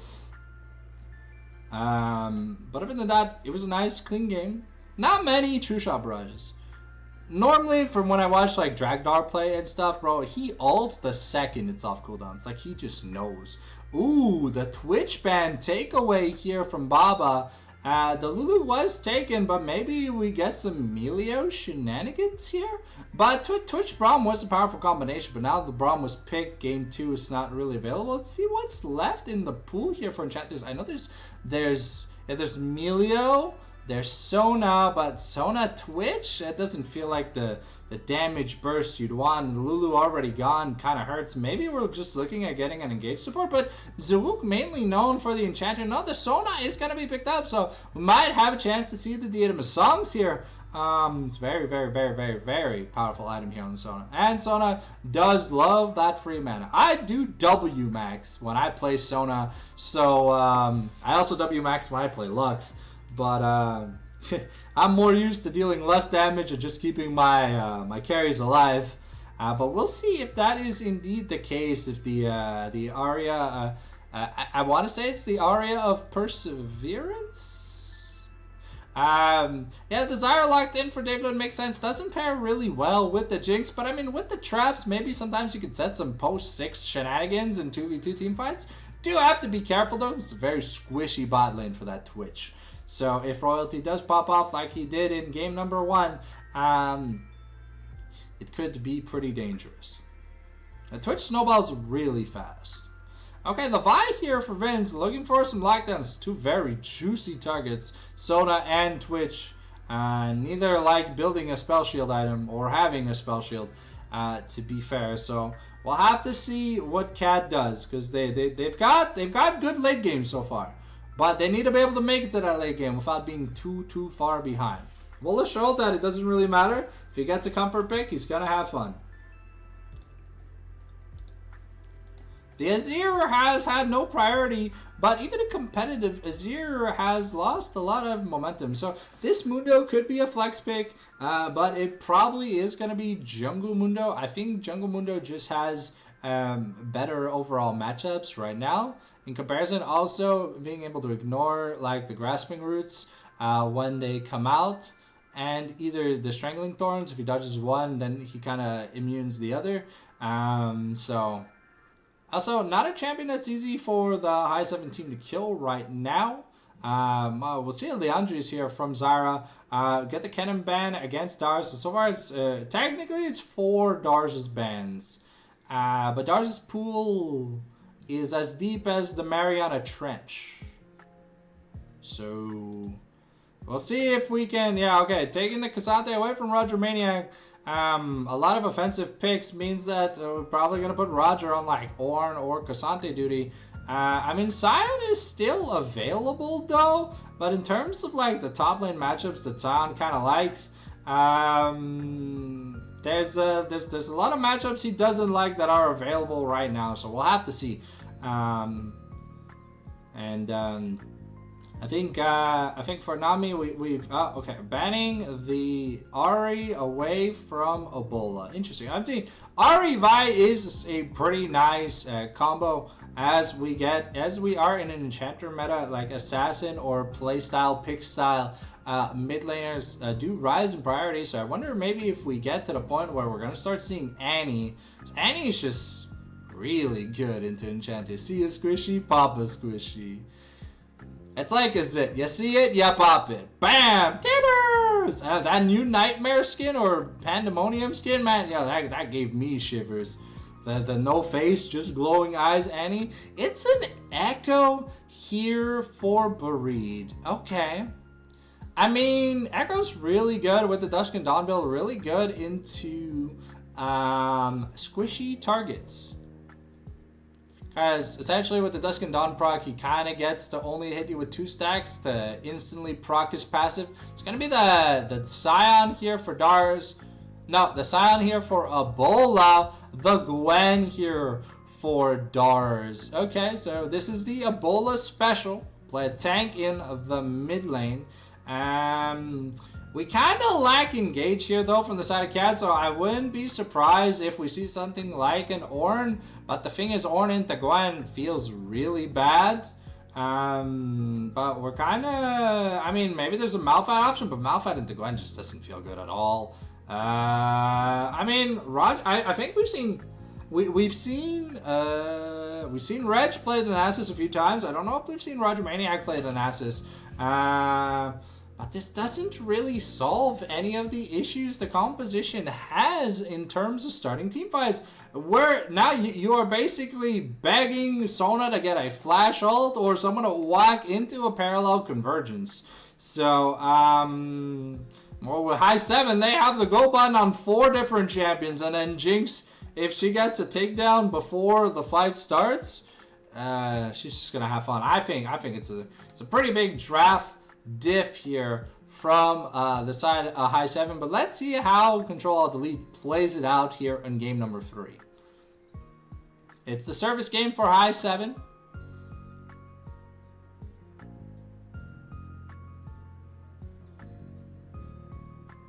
If they win this game, they have guaranteed side selection if they make it to game 5, if they have to go to game 5. So alright, we are ready to go. So this is your 5-minute warning, ladies and gentlemen, as we get ready to get into the gamesies. So make sure you got yourself a snack, you got yourself a drink, and yeah. Oh, my throat's a little bit sore, but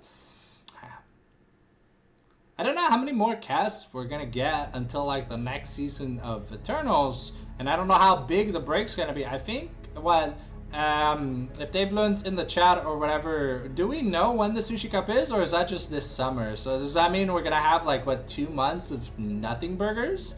Or are we gonna start an early Eternals summer thing? Because I know Eternals, they put out a post saying there's gonna be like an Eternals Cup or whatever, kind of like a weekend shindig thing for like points. I didn't really read the post 100% through, but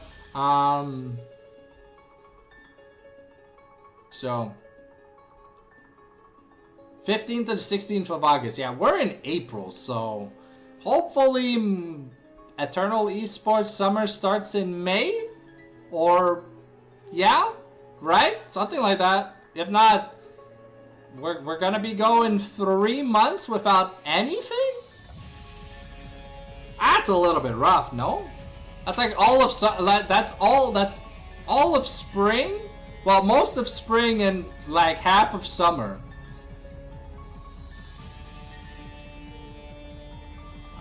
We'll see if someone cooks something up. Remember, if you enjoy what you're watching and you still got your Twitch Prime or you feel like showing some support, feel free to use it here on this channel. We'll be live very frequently. Even if there's no casts, we're gonna find casts. From scrims to solo queue, baby. Live glazing is officially making a comeback. So if you want me to glaze the shit out of you in your solo queue games, I will glaze and roast the shit out of you. Do send me a Discord DM.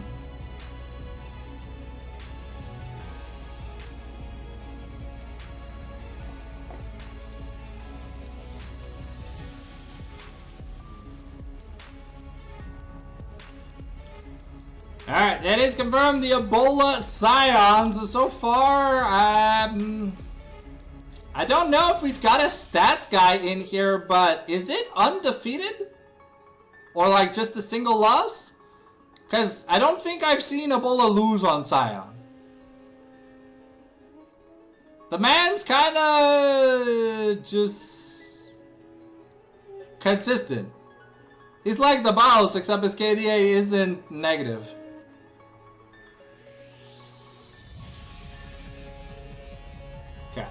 This could be Nasus jungle. Nasus jungle could be good. But I think it's Nasus top lane. But Nasus at the Gwen, I don't know. Like sure Gwen, I don't know, Gwen kind of cares about attack speed. I don't know, this Nasus pick intrigues me because if it is a fumble pick just to get rid of the Gwen, that's gonna be a feels bad man moment. But we're getting ready to get into the spectator delay, so you've got about 3 minutes. I'm actually gonna go to the washroom just real quick, and yeah, I'll be right back in a second, boys. I want my shoes back.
Alrighty. Ah, I'm back. Sorry about that. Whew.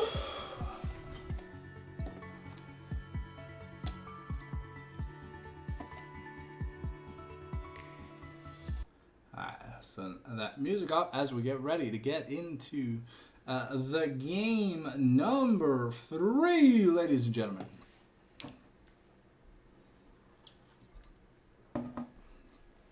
Okay.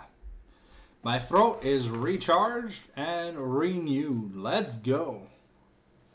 Let's get into the game. Momentum has swung. The pendulum has swung both ways so far tonight. Which way will it keep swinging? Who shall it favor? Ooh, we got from Powder to Jinx skin.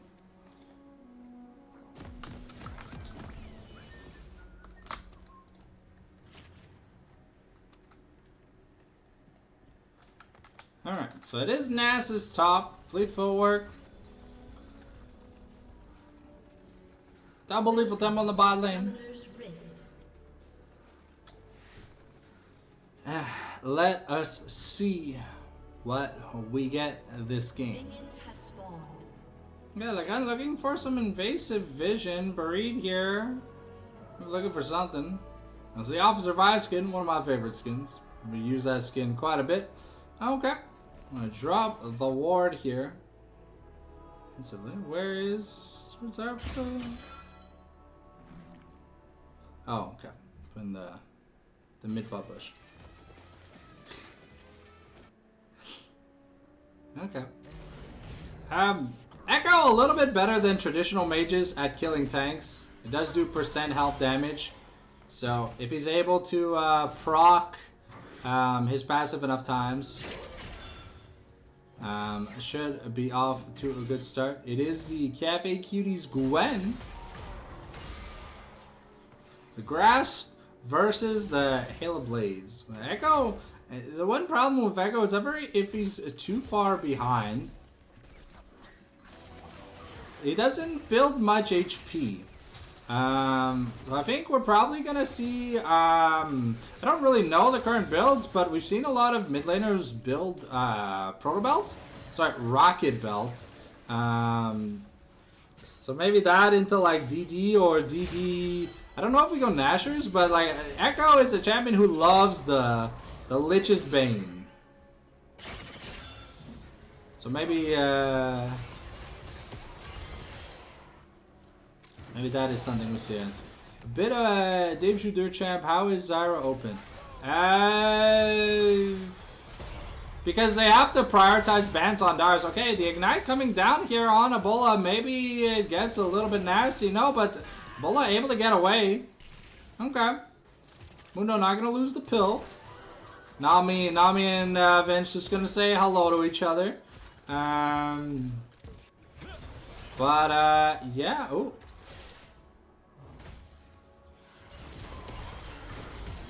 Ooh, Burrito is going to flash away, but that is first blood going over to the Echo. And now Burrito's... Oh, Burrito could be in trouble.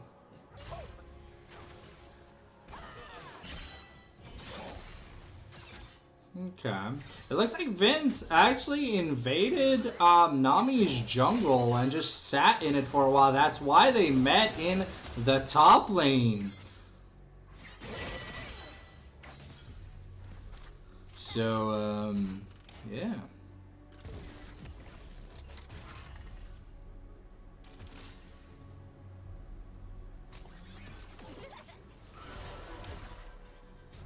Okay. The Ebola is a master at farming on the Scion. There's a lot of physical. Ooh, okay. I'm gonna use the Wither to get away here from Dars. Nami looking to get onto Dave Lunzul. Could be in trouble. Gonna miss the grasping roots. And yeah, that's just a kill. A reset here for the Jinx. Is not gonna get much more out of that, but gonna be able to clear the wave. It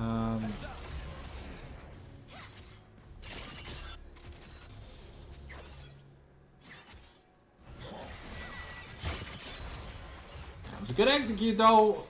from Buried after that solo kill, so Vince did not get any free money out of that. The farm situation seems to have been settled in the jungle though, but we're already seeing big solo leads from both Dars and Ebola. Noon Quiver first. It looks like we're going Hex Optics first item. That item is just really, really strong right now. Looks like Buried probably wants to take a recall.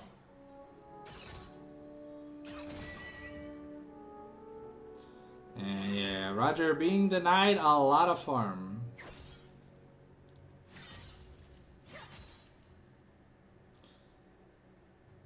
Okay. Oof. That snip always coming in to do a decent amount of damage. And the needlework here now available for Dars. It could be dangerous for Roger Maniac if he doesn't hit level 6 soon. This is a potential dive. Okay. Ah, no. The Fury of the Sands now available. So it should be fine.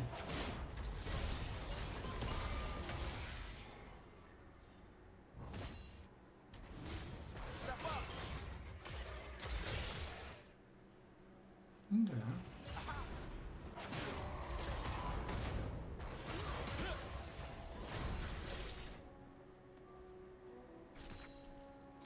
And just continuing to farm up. We got the first recall here. Okay, the needlework. Ooh, could be in danger. Okay, the grasping roots are gonna get twitched, but he does go invisible here. Buried looking to come in here.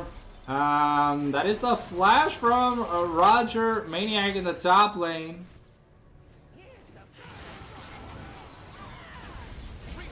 Okay, we get the replay here, the chrono shift. But ooh, now Nami forced to force the flash away himself. The grass proc here. And yeah, no, it's just wow, we've got a 20-ish CS lead. Ooh. It's 4v4 ARAM action so far in the bot lane. Oof. That hunting guy's damage is starting to add up. But yeah, Buried's starting to really fall behind CS-wise. It is up in gold thanks to the kill, but the experience is not on his side. And it's gonna be, I think, a third plate here? No. Yeah, it's already a third plate. Ooh, the flash away from Ebola. Had no mana, couldn't risk it. Right? It's gonna be a mountain dragon here. And no teleport here for Roger, so. Ooh, okay. Yeah, Roger has not recalled yet either, so.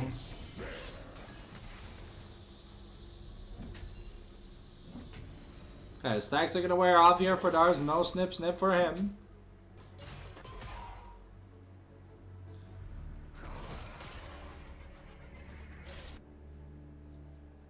Okay, Mundo's farming up.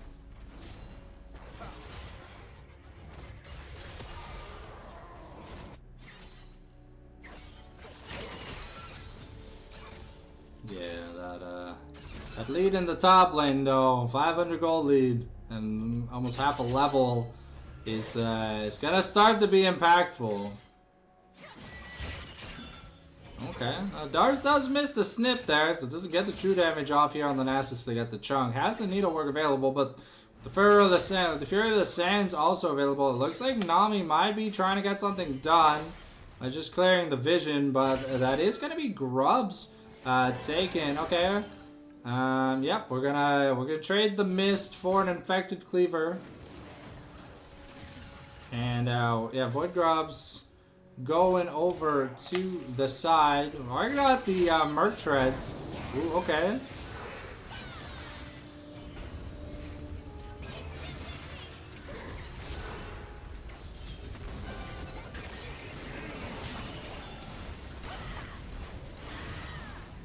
Ooh, okay. Oh, the Super Mega Death Rocket in the top lane is not gonna hit. But yeah, even in the bot lane, Baba pretty comfortable here. Okay, it looks like the Fatherless is going to be the item built here for Echo.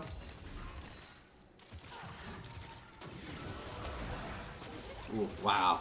That's alright. With that anti-heal, the Oblivion Orb doing a good amount of annoying poke. But it is going to slow down the Leandries early here. So we're going to see a power spike delay. But I mean, Nasus, Mundo, Echo, and Sona. I mean, if you don't build anti-heal against 4 healing champions, it is a little bit crazy. Ooh, okay, we're gonna miss the Grasping Roots. The Strangler Roots though gonna land. Gonna get the Crescendo in exchange onto the Jinx, so it does disengage.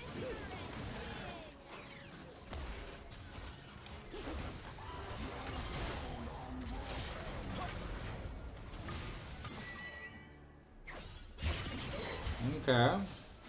Almost got the Riftmaker here for Dars. And it's just a sheen. As we finish the Boots 2. And yeah, so we're gonna get taken down by the Arcanified Super Mega Death Rocket. And now Jinx starting to settle a pretty decent lead in that bot lane. I'm trying to see if the Twitch was trying to sneak around. Ooh, okay, we got the Wither here on the Dars. Just for a Siphoning Strike.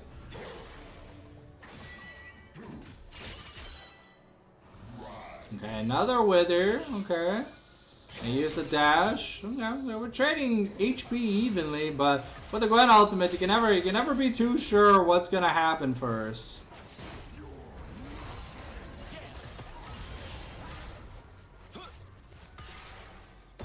Amberita manages to take some positive HP trades here.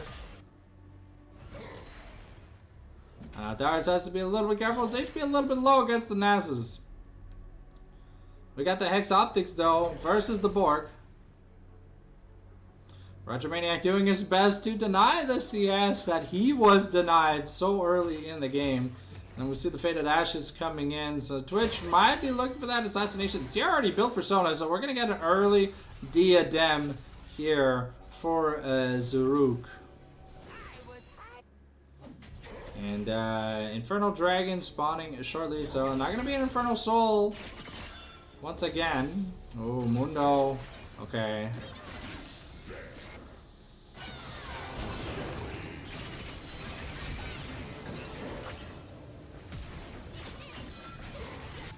Oh, was it close enough? No, it doesn't look like it was.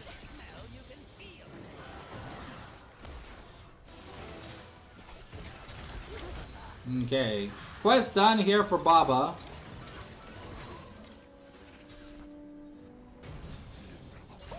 And yeah, now Bola looks pretty tanky here.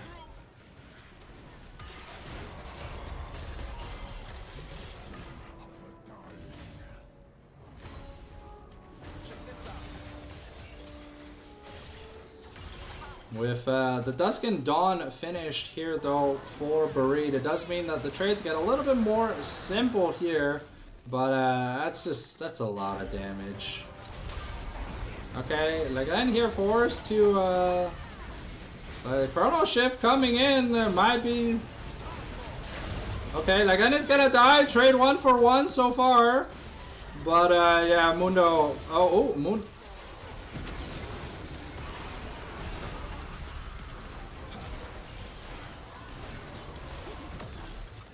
Ooh.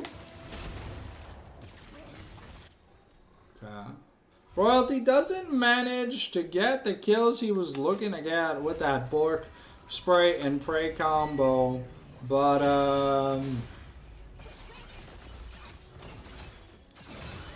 ooh, that turret is not long for this world.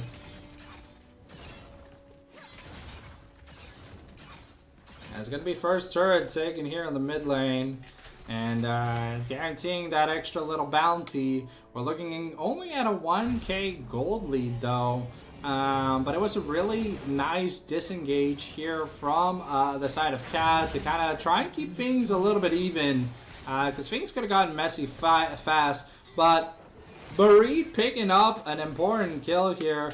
And I keep him in tempo against Ebola. The CS has gotten a lot better though, so the gap that was almost 30 CS is no longer almost 30 CS. Okay, we got the Fury of the Sands versus... okay, Dars is gonna get 1v1'd. But Devlin here to save his bot laner.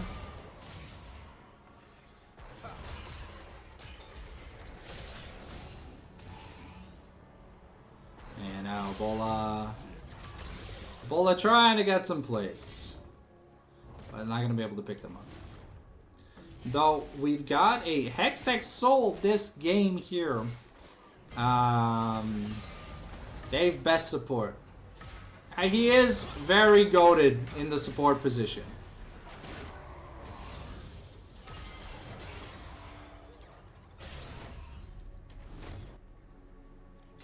$3-0-0 here, start on the Jinx. Everyone else looks outside of the bot lane for i7. It looks a bit more crude, but you've got the money on the Jinx, and that's exactly where you need it.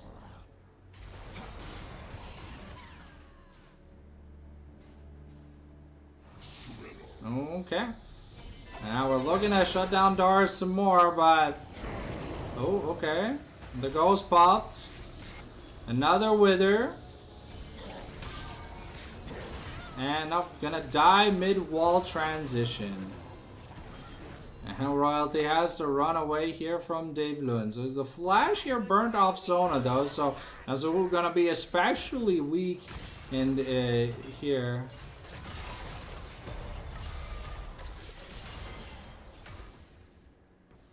But with those Void Grubs, Ebola is making good work of these turrets. It is going to be the Herald going over though to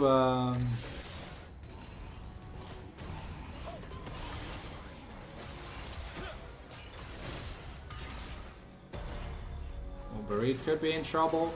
Ooh, gonna get caught here. Might be forced to ult. Ooh, and the Super Mega Death Rocket from downtown! Baba coming in with the clean assist. Lagren here forced to walk away. But, yeah, this Roger Maniac could be a little bit of a problem.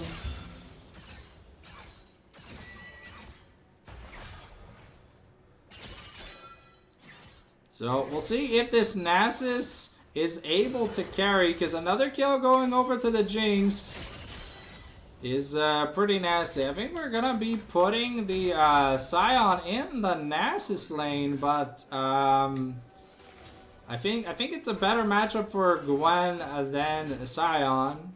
We do have the Bramble though, which as from a recent stat post does show that it is the best anti-heal item in the game.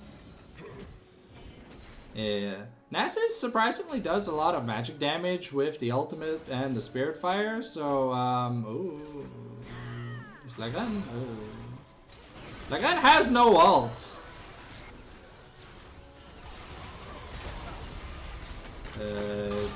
Yeah, I don't know what Dave Lund was doing there, but that was very risky. Dragon is up. Gwen able to pick up a turret though, but that might be a dragon here. Ooh, yeah, Baba's got to be careful. No support means appeal against this Nasus is a little bit low. But like we said, that Oblivion Orb slowing the progression for that Leandries is going to mean that Dave Lund's going to get it a lot later than he normally would. Okay, we're looking.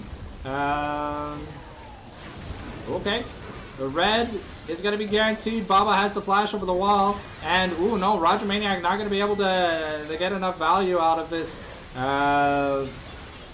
Bareed here gonna get a kill. It's a double kill over the wall, but Ebola... okay, I was like, there's no way Ebola gets... oof.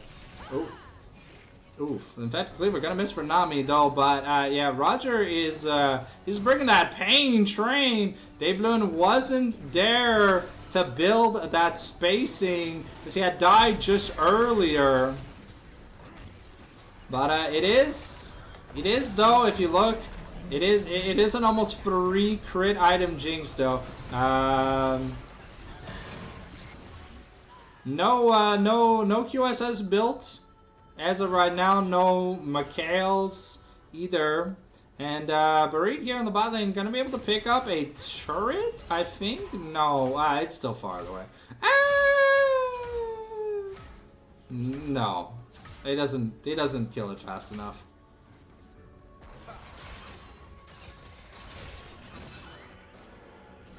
Yeah.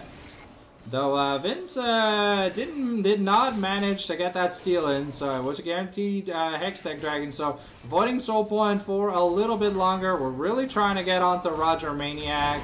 The Fury of the Sands, though, we got to be a little bit careful. Like, Len is taking a lot of damage here. Now we're going to get the roots in. That is Vince going to be going down. You want to give that shutdown gold onto the Jinx, and you do. Unfortunately, the Wither does not stop the execute damage from the Super Mega Death Rocket. Now Baba looking richer than ever. Another nice 2,000 gold lead. Probably gonna finish, almost finish his next item, which if I had to guess, Rapid Fire? No. Yeah, no. Okay, Mortal Reminder. Not going to be much armor built here this game. I mean, Sona's always super pushy. And even though there's some good HP targets, I think you definitely do need the guaranteed anti-heal against the Nasus to kind of counteract all the sustain that he's getting, not only with the Sona in these team fights, but the Spirit Visage that he just built. It also does mean that the Nasus has still no armor, so this Jinx is going to melt him like butter. It could be a Lord Doms. Honestly, I think it probably should be a Lord Doms just to guarantee that extra percentage damage. Because with the execute and stuff, Baba can do so much work.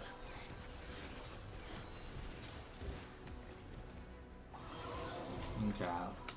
Oh, we'll see what he does build soon. Because he's about like, I'd say like 200 gold away. It looks like we want to shut down this Nasus. Okay, once again, we're all inning Roger Maniac. And yeah, now we got the Leandres, the Super Mega Death Rockets. And, oh, okay. We tried giving it up to Baba, but, there's no Heralds. We're pushing the wave mid. Gwen has ult, so she can clear the wave mid, but that's probably going to be an inner turret trade, if anything. Okay, Barid. Okay.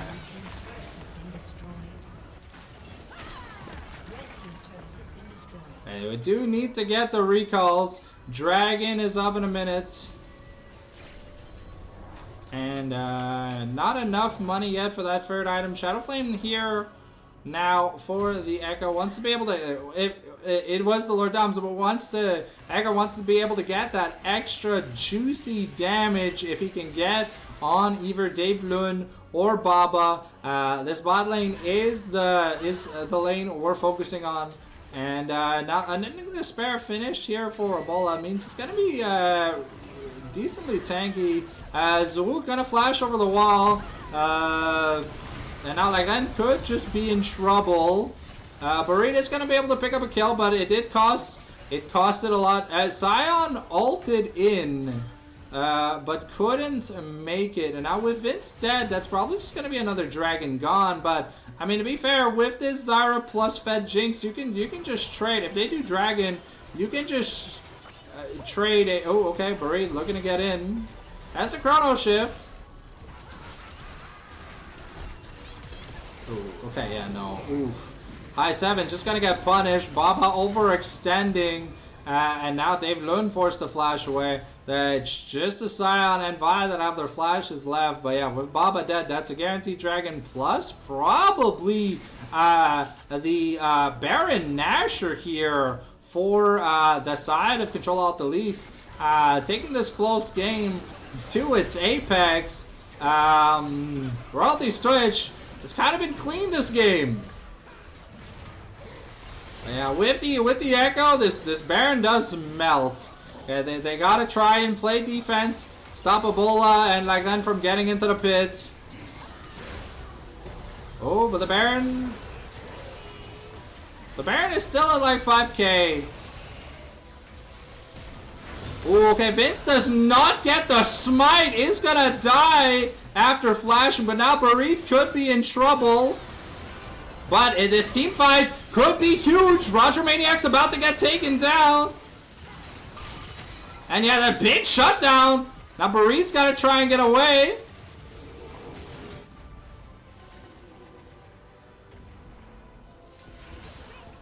Ooh, okay, the crescendo here, but I think Zaruk is gonna be sacrificed to the gods.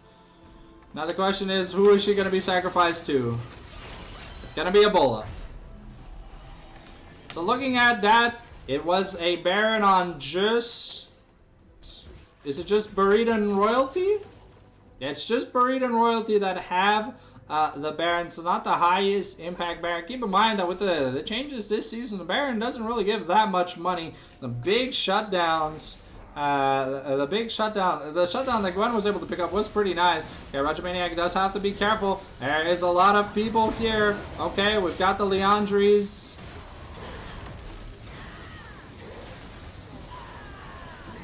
Ooh, okay, it's gonna end up being a 1-for-1 at the end of the day. Oof. And Barit does not get the chrono, the chrono shift away. No redo button here on the Echo, and this Ebola is the richest, second richest person in this game, almost on working towards his third and fourth item respectively. But with Baba nearing 100% crit, this Jinx is just so much closer to being a threat than Royalty is. Fortunately, Royalty down 2k, but still only has a single crit item at the 26-minute mark, so it's gonna be a while before this Twitch hits the spray and pray Jesus attacks that we are used to seeing in competitive.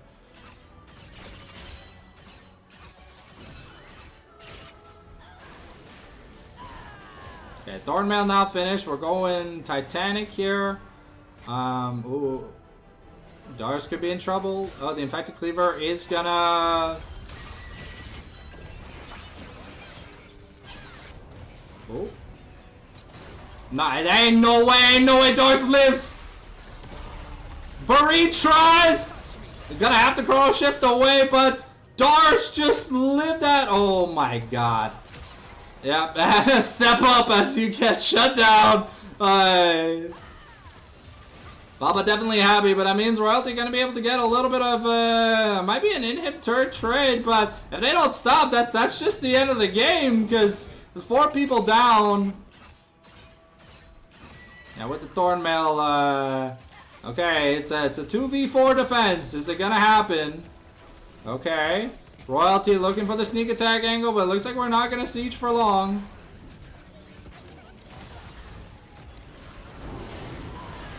We need that turret, need that reset on the Jinx. We're gonna be able to get 4 plates out of it. We defended the inhib in the mid lane, so it's a good, good counter offense here. Baba here looking for his 4th crit item, 1500 gold. Oh, he's looking for his Infinity Edge. He's not there yet.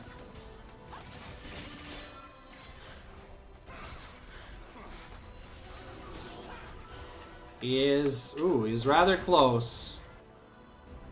I think it's like 100 gold off, but with Hextech Soul Point here on the line for both teams, can't afford to make a mistake. Oh yeah, I think we have the I think after this after this wave, but yeah, I don't think it's gonna be IE ready. 3 items a pop now. The Diadema song is finally finished. Baba's got to be careful. Barit is very, very powerful. Smite on cooldown. We don't have another charge right now. I don't know if they've noticed it. The Wither coming down here for Ebola.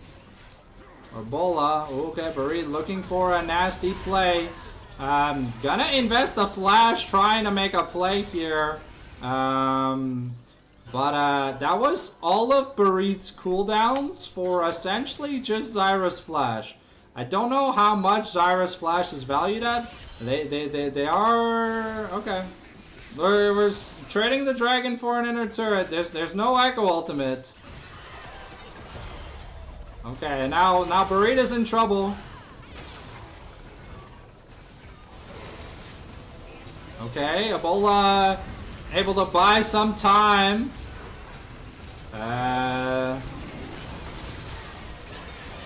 Jinx just needs that reset.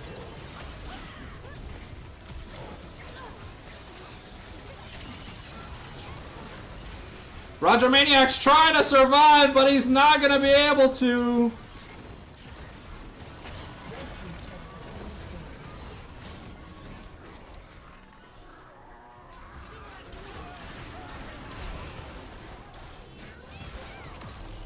Ooh, okay. Royalty plus Nami able to mount the defense, though. Baron's up in 10 seconds. Looks like it's just going to be a Baron traded, but it was a clean ace. Ebola wasn't able to buy enough time.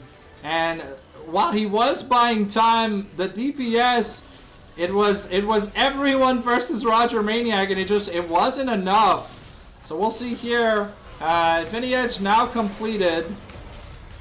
Almost have an hourglass here for the Echo.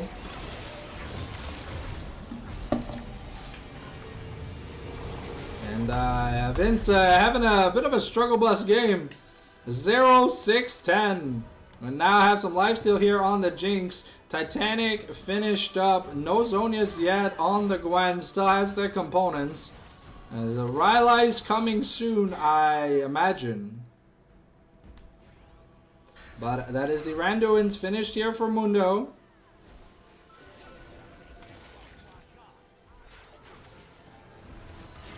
Okay. Scoreboard down as we get ready for a tussle here in the mid lane. If Baba isn't threatened by Roger Maniac, there's a lot that he can do.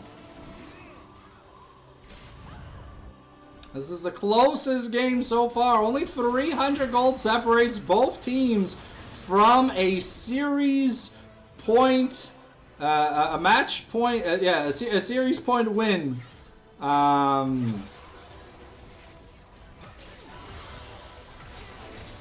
Dars could be in trouble. Okay, forced to use the Zonias. Okay, get the Strangle Roots. Gonna catch Zaruk Bareed. Might have to Chrono Shift early. Ebola is buying a lot of time. Bareed tries, but he is gonna get onto Baba. Baba is gonna go down. Ebola now probably gonna die. Gonna get caught up in the parallel convergence. And yeah, Royalty on a rampage. Bareed gonna carry his team to game number 4. Buying that security pillow. They will guarantee side selection for game 5. And CtrlAltDelete are doing the impossible. They're showing the weakness. Ooh, wow. Dar's gonna go down on his Gwen. And that means High 7 is now on the back foot for the rest of the series. Are they going to be able to bring it back? Because High 7 has won a lot of finals in a row. Is this the first team to properly challenge High 7 and make them earn their win? So we get ready for game number 4. Looks like High 7 has gone back to the red side. CAD here on series point now.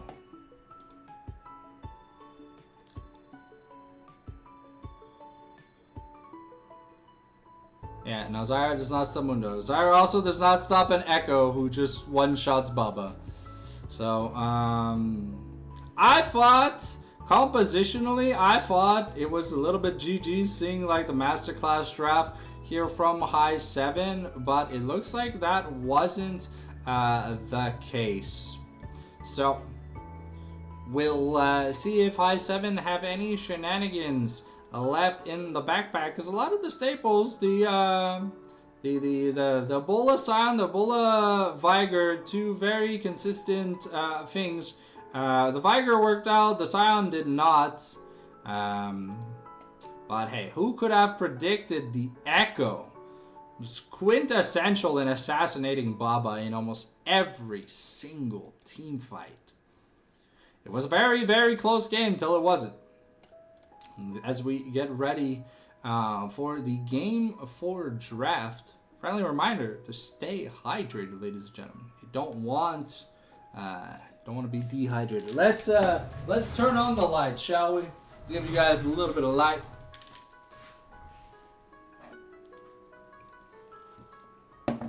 All right, the lobby is open. Okay. So with Cat on blue, they prioritized, game 1 they prioritized Smolder, game 2 they prioritized Jarvan, but now we've gone through a decent amount of junglers. I wonder what the ban focus here for high 7 is going to be. It's probably, if the plan is to keep Nami Swan down, it's probably going to be that again. The Ashe is still volatilely available on the table. Both AD carries know how to play her decently well. We're just waiting to see when she comes out, because a lot of her good pairing champions are slowly disappearing. We'll have to see what Zook has left in the pool. We know the Yuumi is something that she is known for, but Yuumi in current meta is a little bit rough. The crescendos were nice though. Alright. Let us see what we get. I think we're waiting on Zook to join the lobby. Oy.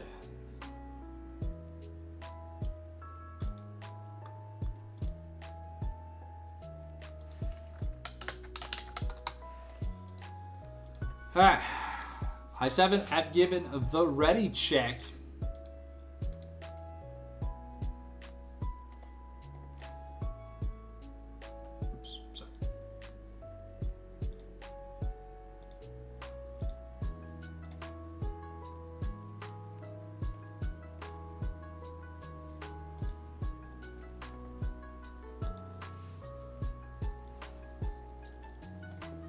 Yeah. It's the first time High 7 has been put on the back foot in a grand finals. So now if there's any super clutch secret government plans, we'll have to see. They have to take out all the stops here to force that game number 5. And Zook has joined the lobby, so it looks like we are ready to get into the draft momentarily. Let's see here what 80 carries are left here. Looking at the pool real quick. I mean, there's still some good hyper carry options. Yunara, Azaria, Felio still all available. Even the famous Baba Kog'Maw. Sivir still available. I know that Royalty loves playing that. Jhin, for some reason, people still like playing that. But what game did they win? They won games 1 and 3. So going to the game 4, yeah, High 7 only won game 2. Notre mid est mort.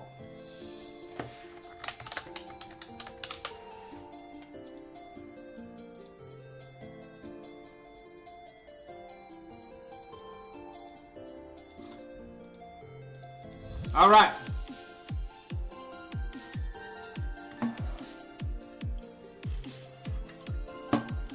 Alright. That Gangplank gonna say a permanent ban. We've seen far too many times how disgusting Gangplank is, and you can't just give it up. You can only give it up if you have an actual answer to it. Ooh, the Kayn not banned first. Volibear prioed here.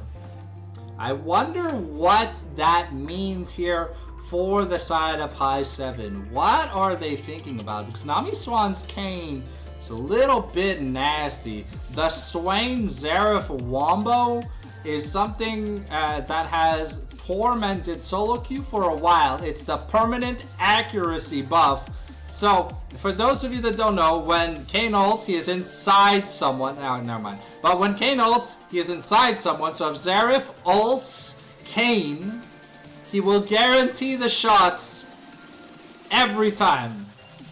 So it becomes really hard to dodge. Okay. So the Zilean ban stays consistent, the Kane ban stays consistent, the Xin Zhao still available. Okay, so Zook prioritizing the Melio. I was gonna be like that. There's like Melio and Yumi left. In terms of like Enchanter or Enchanters. I mean, for me there's Lux, but I'm a special player. So, you don't count my champion pool. Alright. The Melio lagging means the royalty probably wants to play something either like, I'd assume, the Zeri, or the, like Zeri, Sivir, Yanara. Okay, we get the Lovers duo here for the bot lane. Almost a pretty decent Xayah, but he normally doesn't have to pull it out. And we've seen Dave Lune on Rakan once, it looked good. So.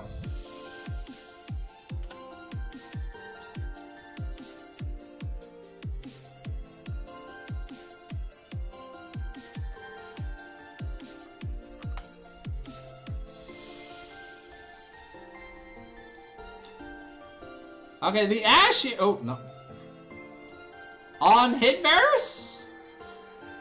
I mean, to be fair, there aren't that many tanks left, so Lethality Varus could really be good here, but we always judge the quality of a Lethality Varus game with how easy he can kill the front line. And if there's a true front line, Lethality Varus sometimes, you know, I'm not sure why Xayah. Maybe, yeah. I think it's just a moment of comfort thing. Wow, okay. From the Amumu surprises me a bit, but Nami has been known to play some funky champions, so I'm not liking the overall synergy between Melio and Amumu so far, because very often the fireball can like make the bandage toss miss, or it can set it up. I mean, it really depends. It's hit or miss, but the coordination here from CtrlAltDelete is gonna have to be good, because the team fighting energy from High 7 looks great right now. But the Sejuani for Vince here could be a flex, but I think Vince, you know, tired of playing the bruisers, wants to play the consistent tanks. Because at the end of the day, you can take the man out of the bruiser, you can't take the tank out of the man. Cassante ban here. Looking to eliminate frontline options from Roger Maniac. Wonder if the Ornn is also going to be banned here. But with the Varus picked, maybe we go Xerath. But Xerath? Varus as your DPS?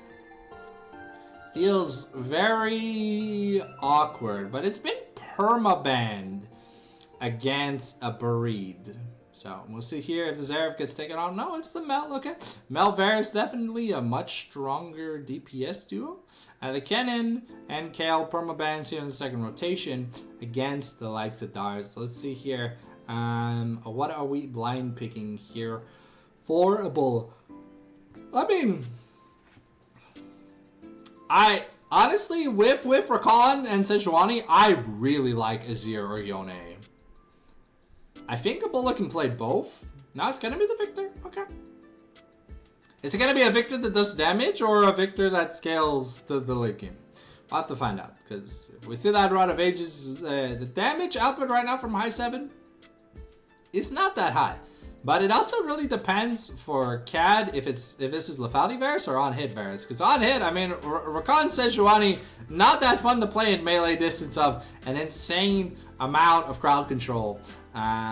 Especially with the permafrost. Okay, it's gonna be a Syndra here for Buried. Okay, I mean, with the mid lane boots being upgraded, it always feels a little weird to see Syndra, especially because, you know we're not going Lucidity boots on Victor, And I'm just, outside of Rakan, I'm not seeing who she's gonna assassinate. Because Zaya's got the safety button. Sejuani is a pure tank. Victor builds like 3 HP items. So yeah, the DPS for Cad looks good in the early to mid game. Okay, yeah. No true tank, especially if Amumu goes to Leandri's build. Hopefully we see more of like a true tank thing. I would hate to see Eclipse on Renekton, I'll be honest. If you see Eclipse on Renekton, I think I'm going to be a little bit sad. But a good skirmishing comp from Cad here. The Rumble here picked into the Renekton, so it looks like it's going to be a comfortable matchup here for Dars. One tank apiece, one solid engage here for High 7 and Cad. And we'll have to see how messy these team fights get. So this is your 5-minute warning that we're about to get into game number 4. Can CtrlAltDelete stop the comeback here from High 7? Because High 7 now have to basically reverse sweep if they want to win the Eternals Spring Split Winter Split Grand Finals. I think I wrote Spring Split. I don't know. There's never any name, so I go with the name I want to go with.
Bam, bam, bam, bam.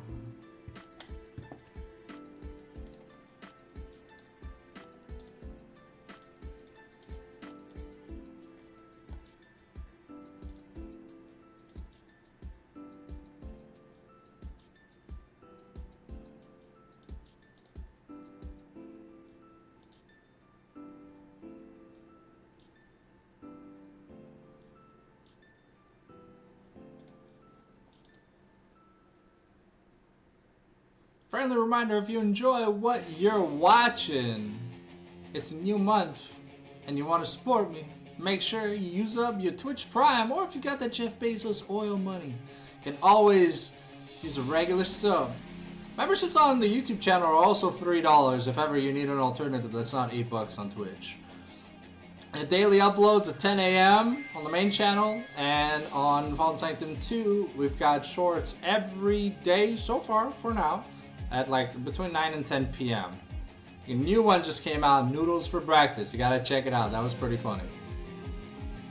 My mom was not used to the Japanese style breakfast, so had a lot of funny, not incidents, but happy moments.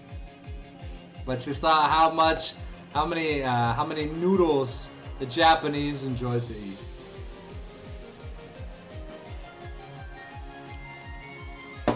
I'm gonna go get another water real quick. I'll be right back. Enjoy the backdrop.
got about 90 seconds to go. Make sure you're on your way back from that bathroom break or the snack break.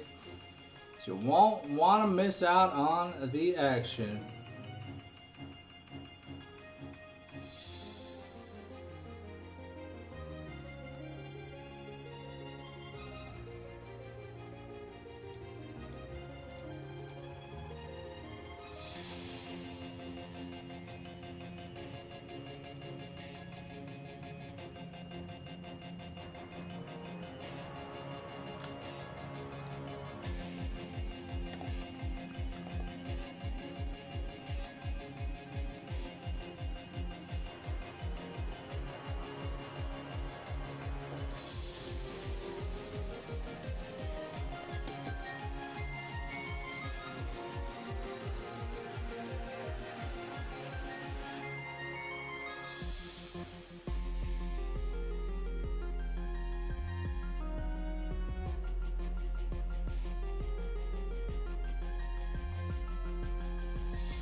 Alright, let's turn the music off as we get ready for that all-important game 4. Can high 7 bring us to the Guile theme? Or will they just get swept under the rug? CtrlAltDelete showing amazing momentum in these mid to late game team fights. And top side, the top jungle from high 7 has seemed a bit shaky in these games. So triple teleports, ignite, arcane, comet on the rumble, just like who he would like to see. The GLHFs out in the chat. We got double green pet, moss stomper seedling, I think. And no first strike this game. Double lethal temples. It's on hit Varus. Ghost instead of barrier. So looking to get probably really aggressive. Ward placed out from just about everyone. Invasive ward though. We'll have to see what Amumu gets as his first component.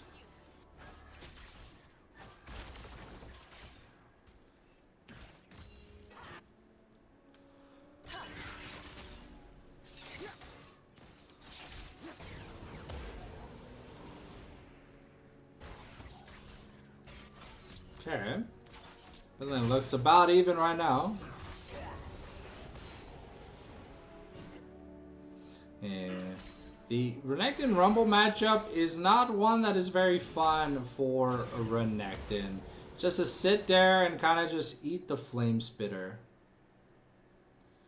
You see here, sometimes we see early boots build from the Rumble. Ooh, okay, looking to get that Ruthless Predator out. Let's see here if we get it. Oh, no, okay. It's not going to be able to land. Yeah, Roger Maniac has been having struggles in the very early games.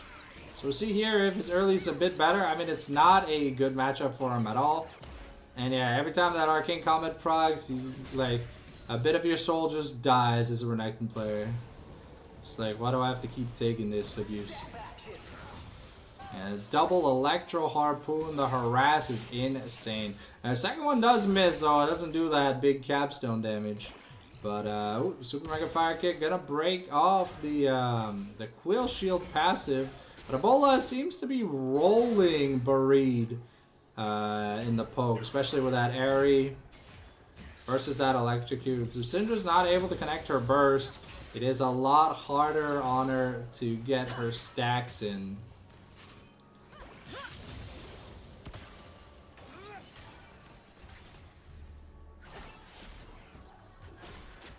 Oof.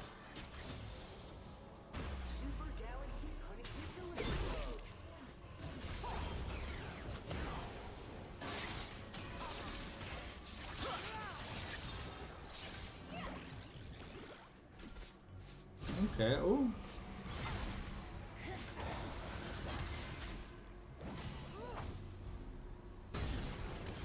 Nami just gonna be chased off the scuttle.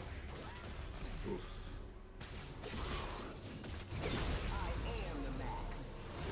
And yeah, that's just a clean first blood, flashing the Gangplank, the oranges. Now Bareed's recall also gonna get interrupted.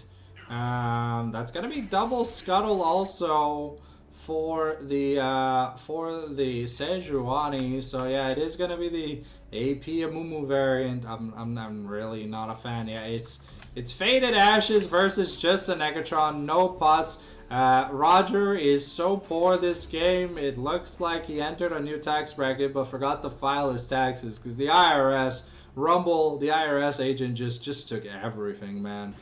And especially with that kill, no flash was invested, it was just the ignite, so that means a play like that is technically doable again.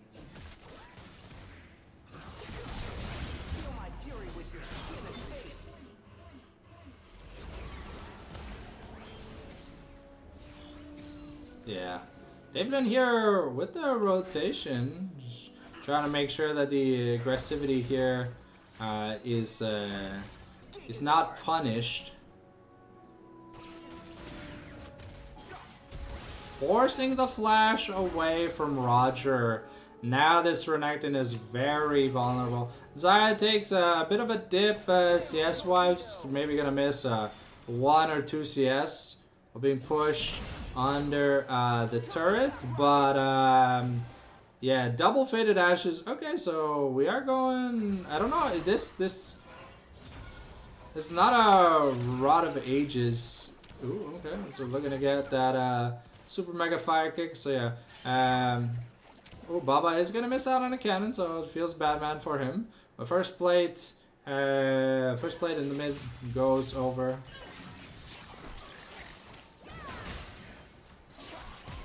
Forcing the flash here away from Zuruk. That's pretty good. Yeah, poor Roger. Man, he just wants to farm. He's not even allowed to do stuff. Level 6 here also on the Rumble. The Ignite gonna come off cooldown very soon. And yeah, no, it's very, very punishing. Oh, Mumu is looking. He's really looking to help out the Renekton. Oh, okay. There's a pink ward though in the river, so Dar should be able to see it coming. Can he do something about it? It looks like he's not gonna get punished. Ooh. Okay. The Grand Entrance not gonna land. But Baba not down in CS right now. Actually, they took a plate, so Baba took a solo plate, so he's up. Yeah.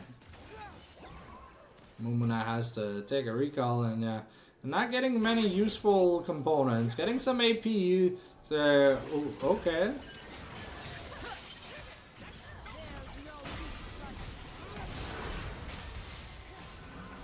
Okay, the flash heal used here. The ghost already popped. Okay, Sejuani in trouble to flash away. Yeah, Vince getting punished here.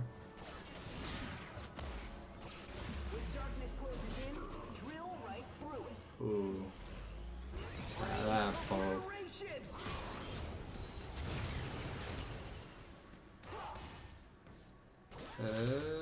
Renekton's gonna live by the skin of his teeth, but he has to.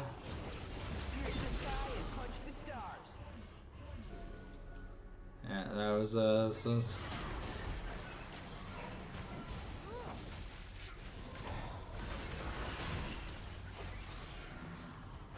Okay. Dragon was already secured here by high 7. Sejuani did die, but that Hex Drinker on Renekton must feels bad, man. That's gonna delay progression on his core item by a lot. It should buy him a bit of survivability, but that's almost a Leandri's already here for Rumble, and yeah, still having a flash up means that he's kind of gonna be safe to just get stuff done. Baba now a little bit denied CS because David's been roaming a lot. Void Grubs have spawned, but with the Prio here in the top lane, almost doubling the CS, 1,000 gold lead already. It is pretty nasty. Mumu looking for maybe a play here in the mid lane. The overheat here on Dars means not going to be able to take that trade. Oof, wow. Buried is just... He's just... Sorry, Roger Maniac is just being sent to the Shadow Realm every time he looks at the minion wave. Every time he looks at the minion wave. Okay, Lagan could be in trouble here. The scoreboard down as we... Okay, yeah, because Nami went full AP, this Renekton is, this Amumu is very, very squishy. Yeah, now we're looking to deny that blue buff. And Renekton just wants to get back to lane, man. But Rumble's gonna make sure that he can't. Gonna use the equalizer. Yeah, that's Roger being sent away again. Might have to TP back into lane if he wants any action, yeah.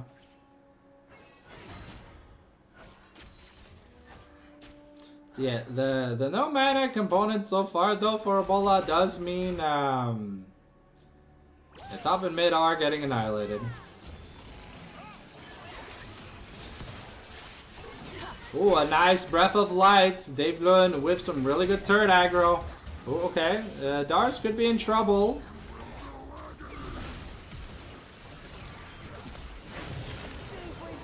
Okay, shutdown does go over to Roger Maniac, so that is the double flash plus ults invested. Baba gets that cheesy free recall. And with that kill though, it does mean that Baba's got a little bit of a lead, but yeah, no, in the mid lane, it's got 1,000 gold. 1,000 gold deficit. Because of the shutdown, we're only 600 gold down in the top lane, but it's Leandri's to a Hex Drinker. So yeah, it's just there is no fun being had as this Renekton player. Now, almost have the Leandris here on the Amumu, but because we're going Leandris into probably like Abyssal Mask and something, it does mean we're going to be insanely squishy. So when this Rumble, who's fed, and this Victor, who's fed, land any skill shots, it's just... And also, Void Grubs went over to high 7, so far every objective is... Oh, okay, yeah. Another plate, plus that Leandra's burn is starting. Ooh, okay. And Nami using the bandage toss to get away from the flail of the northern wind, so it is an ult traded for essentially nothing, but with Cryo now in the bot lane. Oof.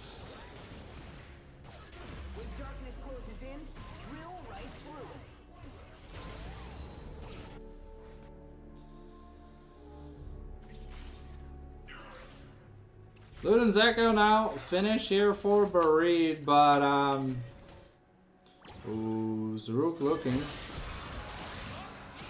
Oh, Dave Lund is gonna miss, but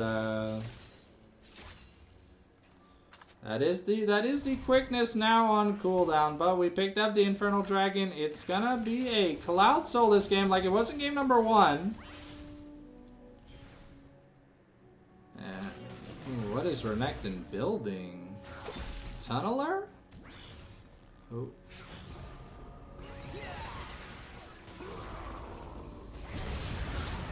Okay, wow. I mean, it's essentially a 1v3. Roger picks up another kill, but Buried continues being put behind. He gets just an assist.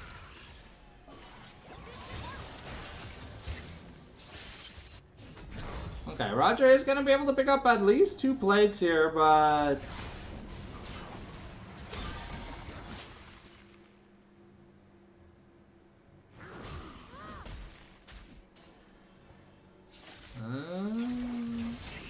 Okay. Able to get pushed away. They've been missing all these grand entrances. A little bit rusty, but now with these MR boots on the Victor, it is really hard to get stuff done. Amumudo invading the jungle. But looks like he's gonna have to just walk away here. Yeah.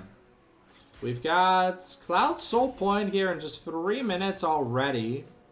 This could be a sub 30-minute soul.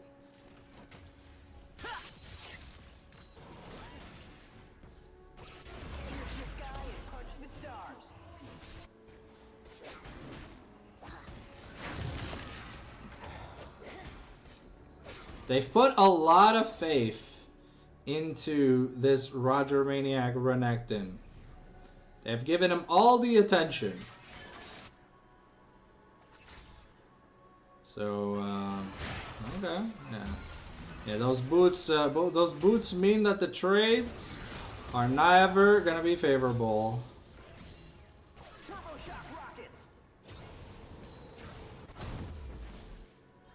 Okay, so we're rotating here in the mid lane. They're gonna get that pink ward. Oof.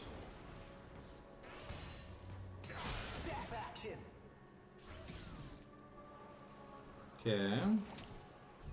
Now.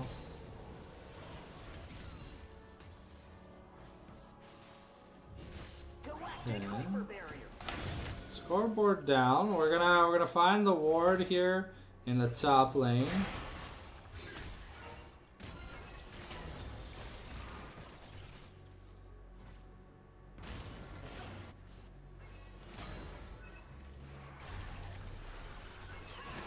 And we're gonna be able to pick up a blue buff thanks to the pressure he bought. And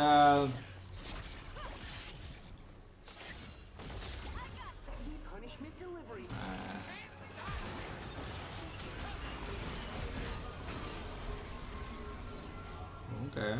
Barit's gonna survive. Oh, actually, is he? Ebola is gonna take a turret shot. Okay, ult for ult traded.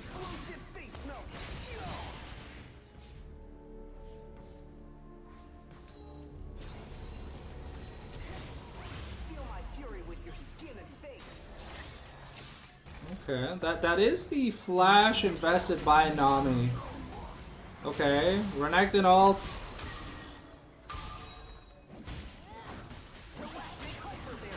Yeah, because Nami is so squishy, yeah, he just gets melted. Barit is here though, but we are picking up 2 turrets in exchange.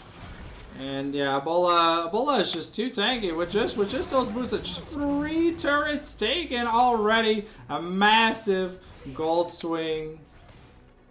And yeah, it is a Shojin rush.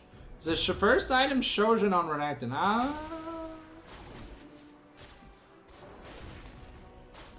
I mean, I've seen weirder things on Renekton, but I do agree that it is better.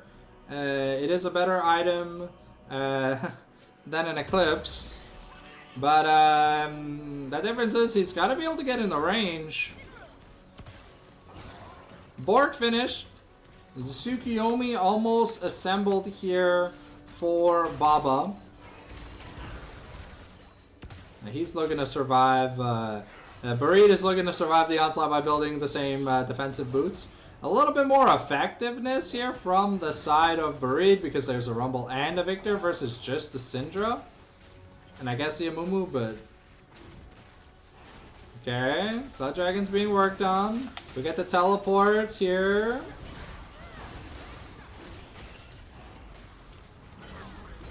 And we're looking to split up.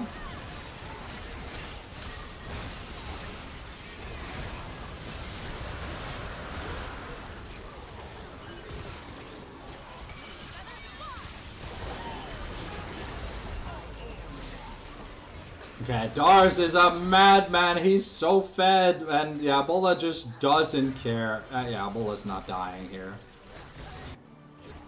Okay, I mean, that was Dragon taken for Cad, but a really big teamfight loss. 3 for 3 at the end of the day. You get the shutdown on Baba with royalty, so that's nice. but you're still only up 100 gold.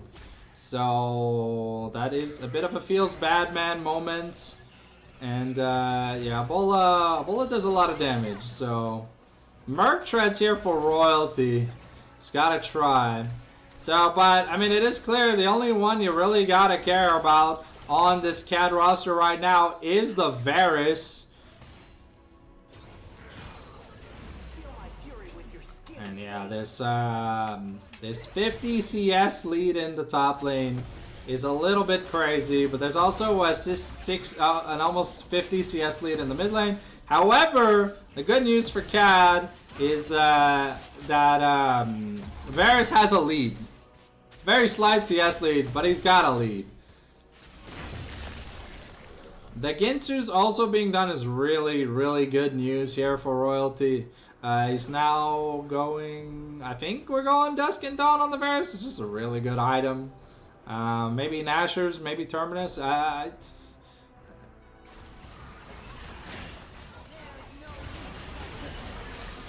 Buried just gonna get sent to the Shadow Realm. We have the Herald here in the mid lane. Yeah, if there's no one to defend, that's probably an inhib.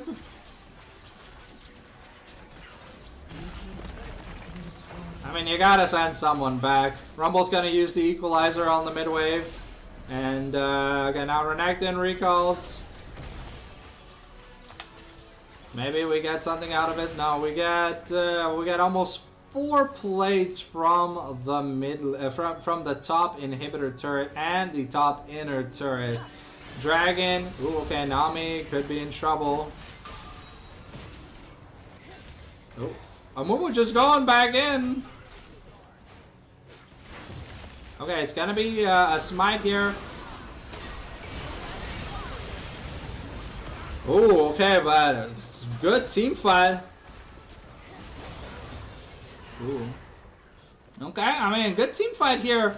The Wombo coming in, finding Darks, finding Ebola. Baba is alive, but they're a little bit too low to do the Baron Nasher.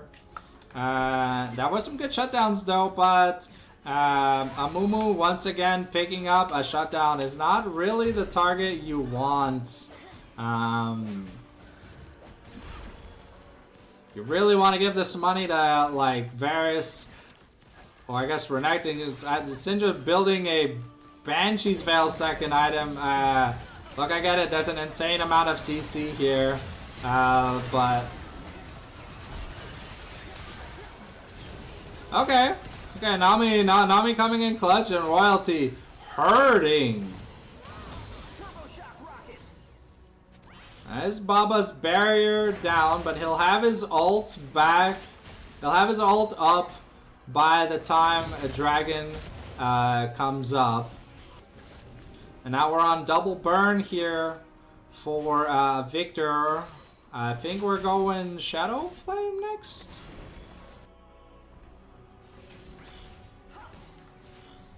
And Abyssal Mask here to help the Syndra get a bit more damage in.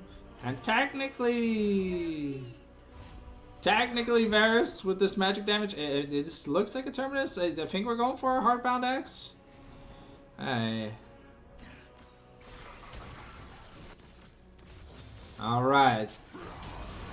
Okay, Renekton using all his tools to go in, but ooh, okay, Ebola gets obliterated. Ooh, okay, nice chain of corruption. Royalty able to find Vince. And that means that's gonna be Baron, no, it's gonna be Dragon at least. And you really gotta fight with this Rumble. If you don't fight with the Rumble, you see there's 4 Merc Treads on CAD for a reason.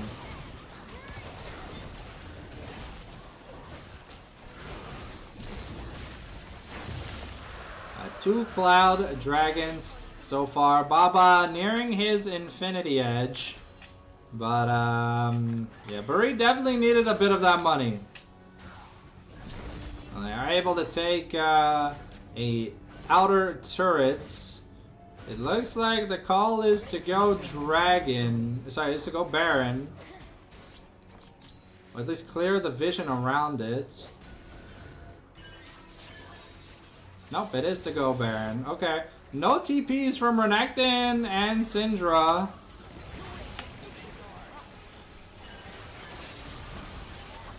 Okay. We force the quickness out. For essentially free. Baba's not close to the IE just yet. I think we're gonna finish the Mama Mortius soon here on the Renekton. Ooh, okay, Royalty getting caught is huge, forcing the Breath of Light plus the Flash. Now this Varus is insanely vulnerable. Some really, really nice ultimates by Vince this game. This Varus is gonna get harder to kill as time passes.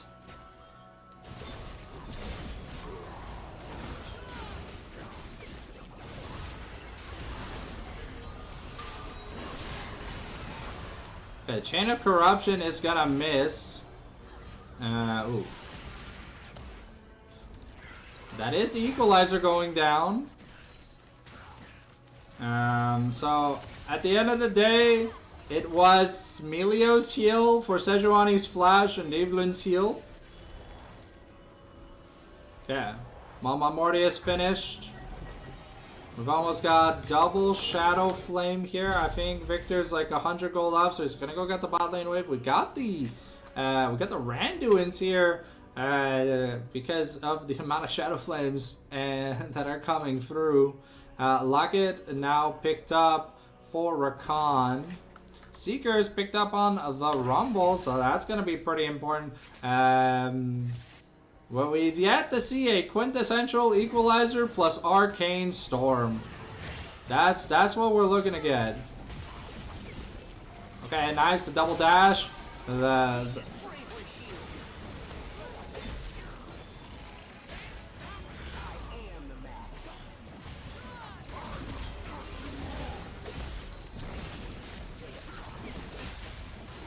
Okay, Dar's picking up a kill, but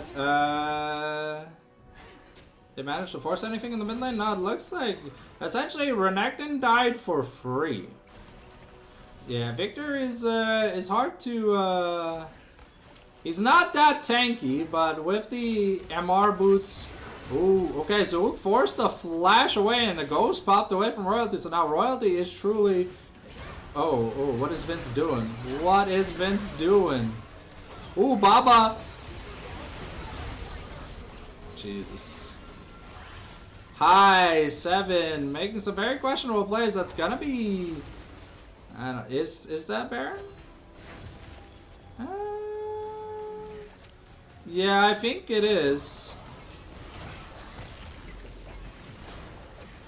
An Equalizer that didn't really land. Let's see. Baron down to 7k. Yeah, it looks like it is gonna be. Baba getting cut there. Did not have the Feather Storm, so he couldn't. Also, no Mikhail's. So if that Amumu ult lands, that's a free Varus ult that lands in consequence, or vice versa. Syndra picks up a turret. Now has her... I think, are we just holding on to the Verdant Berry? It looks like we are. Okay, so Shadow Flame picked up for her. Bareed is slowly getting back into the game, but if you can't kill this Varus, things get very dangerous. We got Cloud Soul Point for both teams here now on the line. And no magic resist here from Lagran. Assume maybe like a Koenig or something. Just because of the amount of burst this Varus is able to do with the Blight procs. Level 16 here on the Renekton before the Rumble, so...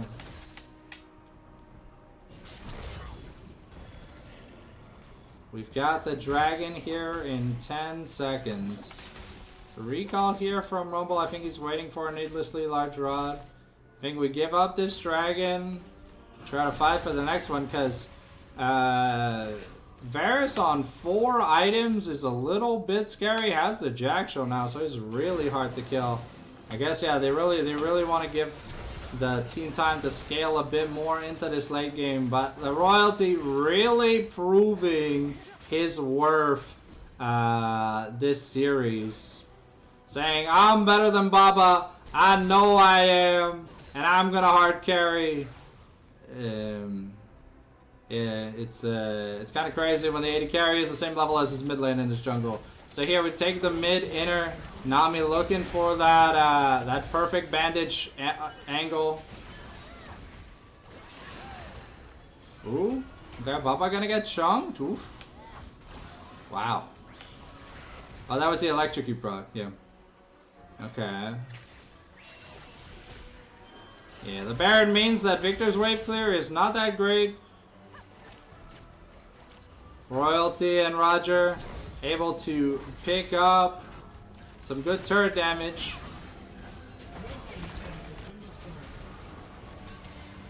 Okay. We've got the Blighting Jewel here. The stun here onto La Graine. Now the turrets are fading. The gold lead now 4k in favor. Baba really wants to hit that 100% crit chance. We've got GA on its way here for Royalty. He's basically at the luxury to build whatever he needs. If he needs to build his Zhonya's, he can build his Zhonya's as his last item too. It doesn't matter. He is so fed, he does so much damage. So his scoreboard down for now. Zhonya is picked up here for the Rumble. We've yet to see a clean equalizer here. We've seen it like the stop waves, but we haven't seen a amazing equalizer in team fights. Roger was looking. But yeah, the MR is starting to add up. You've got 4 Merc Treads, you've got an Abyssal Mask, a Malma Mortius, a Verdant Barrier, a Jack Show. Ooh, okay. And yeah, that was the Mikhail's. No. Huh? It looks like that. It looked like there was a Mikhail's effect on the Breath of Light. Still available. Okay, I'm gonna use the equalizer once again just to clear the wave. And Darius, who had such a big lead at the beginning, hasn't really been able to translate it into much. And now almost a 6,000 gold lead here as we siege again. No equalizer this time. No Ebola, who's a good part of the money on high 7. I don't think the Mikhail's is coming. I don't know, it doesn't look like the Mikhail's is coming. Smilio has a fiendish codex. So that what do we get? What do we get that gives heal and shield on fiendish codex? I'm not sure.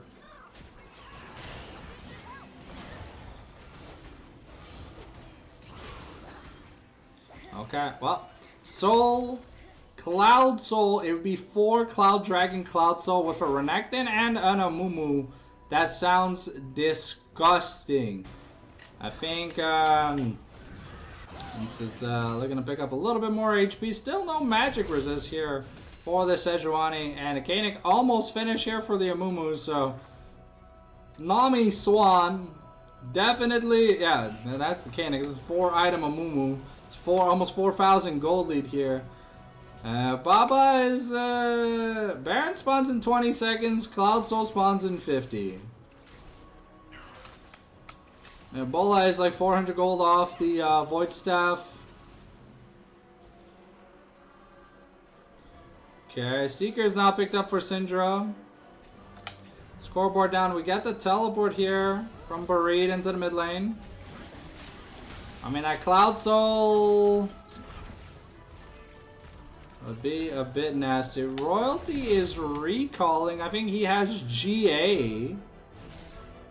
Yeah, that's Guardian Angel plus Jack Show. This man is tanky.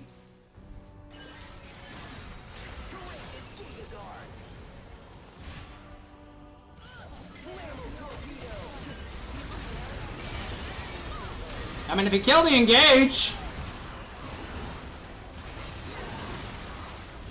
Okay. No hourglass used.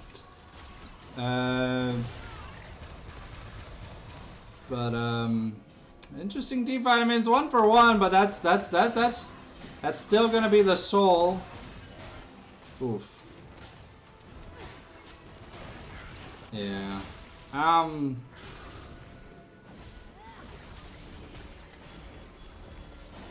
Cloud Soul going over to this Renekton is gonna be a little bit scary. He might not be the strongest Renekton, but he's definitely a chunky monkey. Okay, we've got the Protoplasm Harness here.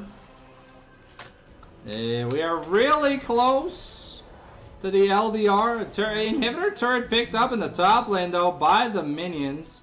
Glass Whisper and Noon Quiver also picked up. We've almost got the Void Staff here. I think that's what we have. Once we get a recall, I think it's like 1100 gold. So let's do the math. Yep, no, it's 10. Sorry, like 1050 or like 1075. So yeah, that's the pen item here. But yeah, now royalty is still 606. And Nami looking for that engage. Look at how fast this little Amumu is. The little pumpkin that could. This man wants his first series. He wants his first Eternals trophy. And he's just looking for the flank angle.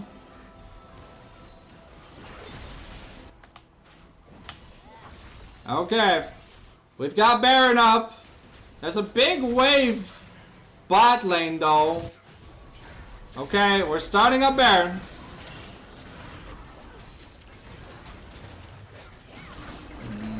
It's going down pretty fast. Actually, royalty's the only damage. Yeah, I think it's just gonna be gone. Okay, so that's Baron plus Cloud Soul. They're looking to at least get a turret here in exchange. No bounties available. Gold lead back down to about 5k, but the gold doesn't really matter right now. What matters is the items and the actions. I7 have a good, like, surprise attack flank, but the front to back with this insano mode Varus is a little bit McNasty here. LDR going to be picked up for Xayah, so she's 100% crit now. We're picking up some more pen here. So probably, I think it's a Void Staff for Rumble. Yeah. Okay, so we finished the Diadem of Songs here. You know, this game's been going on for a long time when the when the supports are almost full build.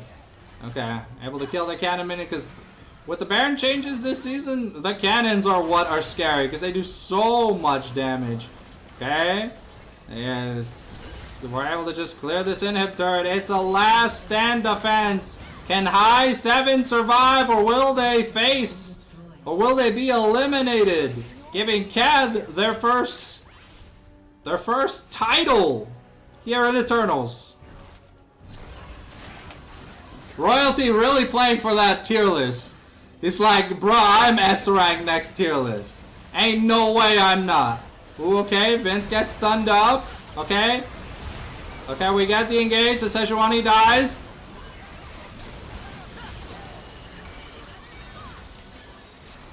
Okay.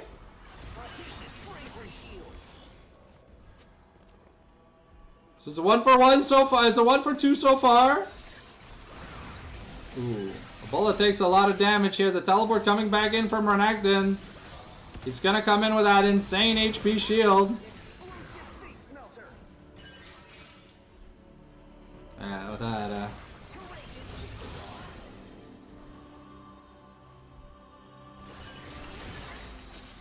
Royalty just looking to get that turret. Nami pushing the wave in the mid lane where they already have a super minions. In 5 seconds. The defense has to be a good one. It looks like there's not going to be a defense because we've got the Elder in 2 minutes. 2,000 gold here for Xayah. I wonder what we're looking to get. Probably... I'm not sure. Maybe like a GA?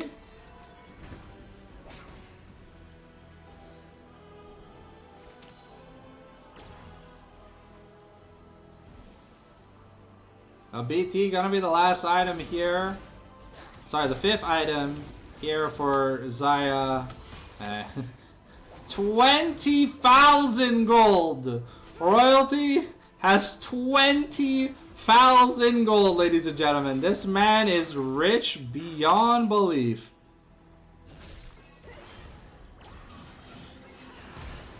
Ooh, that Star's forced to flash away here from Buried. Couldn't risk it.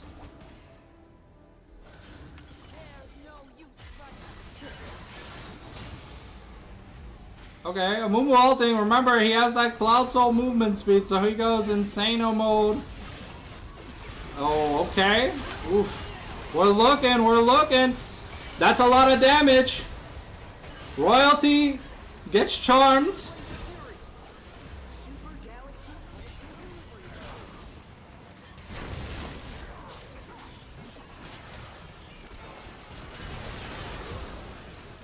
Ooh. Ooh. Rumble goes down to Zaruk. Royalty still has his flash. Oh. Baba looking. But Baba not finding. The flash force from Buried.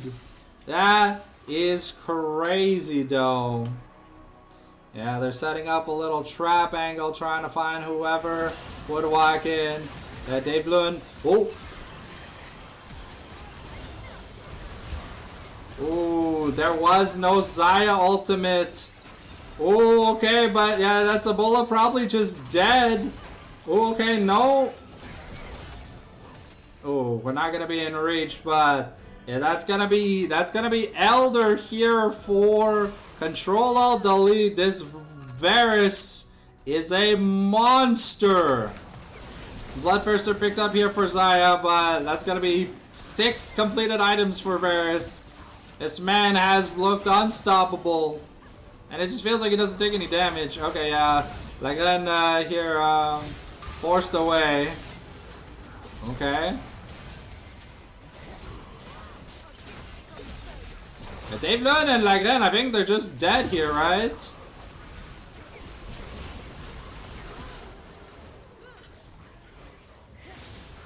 Okay, with that Elder taken, Lagan is down for 50 seconds. Ladies and gentlemen, this could just be a decisive series win. And the first title for Love Esports in Academy.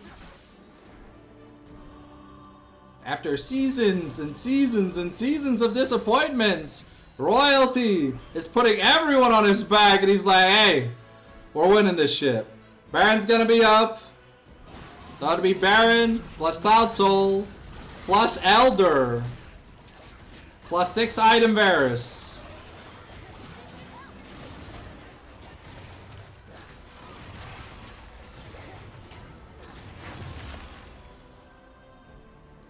We're gonna siege through top.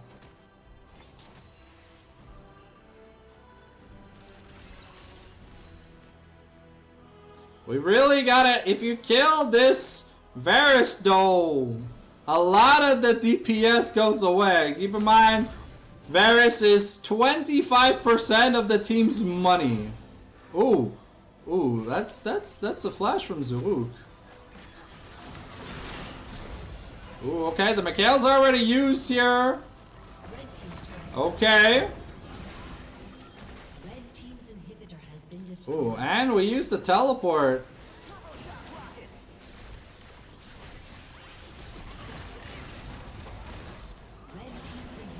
Okay. Triple inhibs, double supers. Okay, we're looking to get in a nice 3-man ultimate. Okay, Nami Swan going in. Clutch. Baba's trying to play the tower defense game, but the turrets are just dying. Okay, it's a 4v2. Can the carries of high 7 survive? Baba's gonna get exploded, and Royalty and Love take their first title win. here in Eternals Academy. What an insane series from them. Royalty literally just like digivolved 5 times during the series. Shit's crazy. Congratulations to Love Esports for the win. Mr. Royalty, do you want to get in for a series winning interview? Do you wanna come say a few words before we wrap it up on the stream?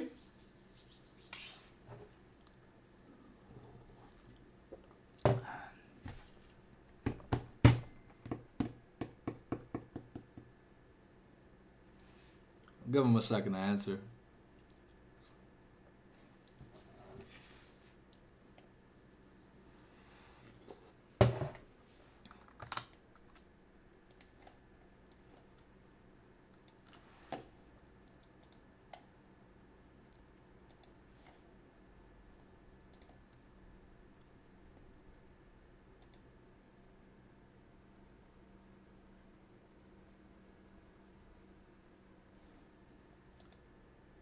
Am I getting it? Dog coming? Ah, okay. We got the Nami interview. Okay.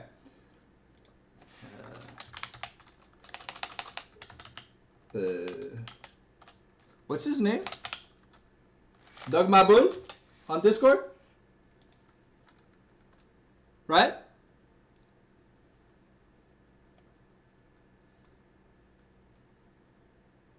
I just want to make sure I got the right person before I go.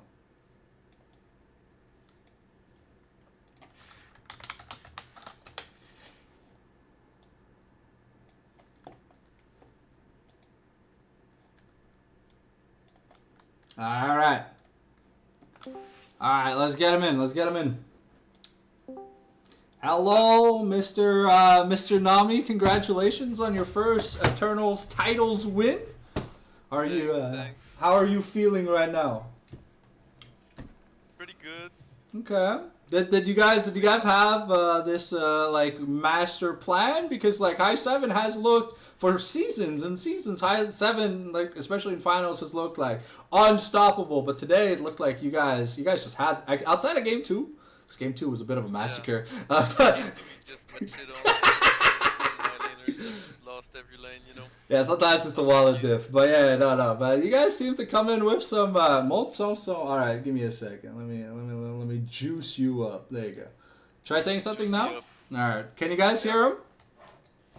Give me a second. See what the chat says. Monte ton son. That's what they're saying. Yeah, no, but I'm waiting to see if they can hear you now. Ah. Yeah. All right. Too quiet. Jesus. Me? So small. It's a little bit better. Okay, well, what am I supposed to do? Give me a second. Turn that mother up. Okay, give me a second. I've got shitty ass headphones, so maybe it's my fault, but everything's at 100%. Yeah, if you it's the best it's gonna get. Give me a second. Let me just check my Discord settings. Speaker volume. There you go. Is that better? Try now. Hello? Alright. Can you guys hear him a bit better now? Is that okay? Can we start the interview? Okay. Alright. So congratulations on your first title win. Thank you. You feel good? Yeah, real good. We expect to win, honestly. They were really good in this season. We thought we were gonna lose, but they stole my goddamn Master Yi on game 1. Oh, it's your Master Yi? Okay, I thought they had cooked up a draft. I was like, 'cause we're seeing some weird bans. I know the Kane is yours. I've seen you play Kane. It's been But I think they wanted to steal the Master Yi and all the champs from our support because they know she plays only enchanters. Yeah. So they cooked a draft, but I know Kha'Zix counters Yi pretty hard, and I don't think Lagren played a lot of Master Yi, so he didn't know the matchup maybe. Yeah. But He's not Kelsiak on Master Yi, but that's for sure. but he's pretty good. But yeah, Kha'Zix is just a bad matchup, and I kind of snowballed that first game. Second game we got shit on. Honestly, I thought it was lost, but the mental popped off in third game. Yeah,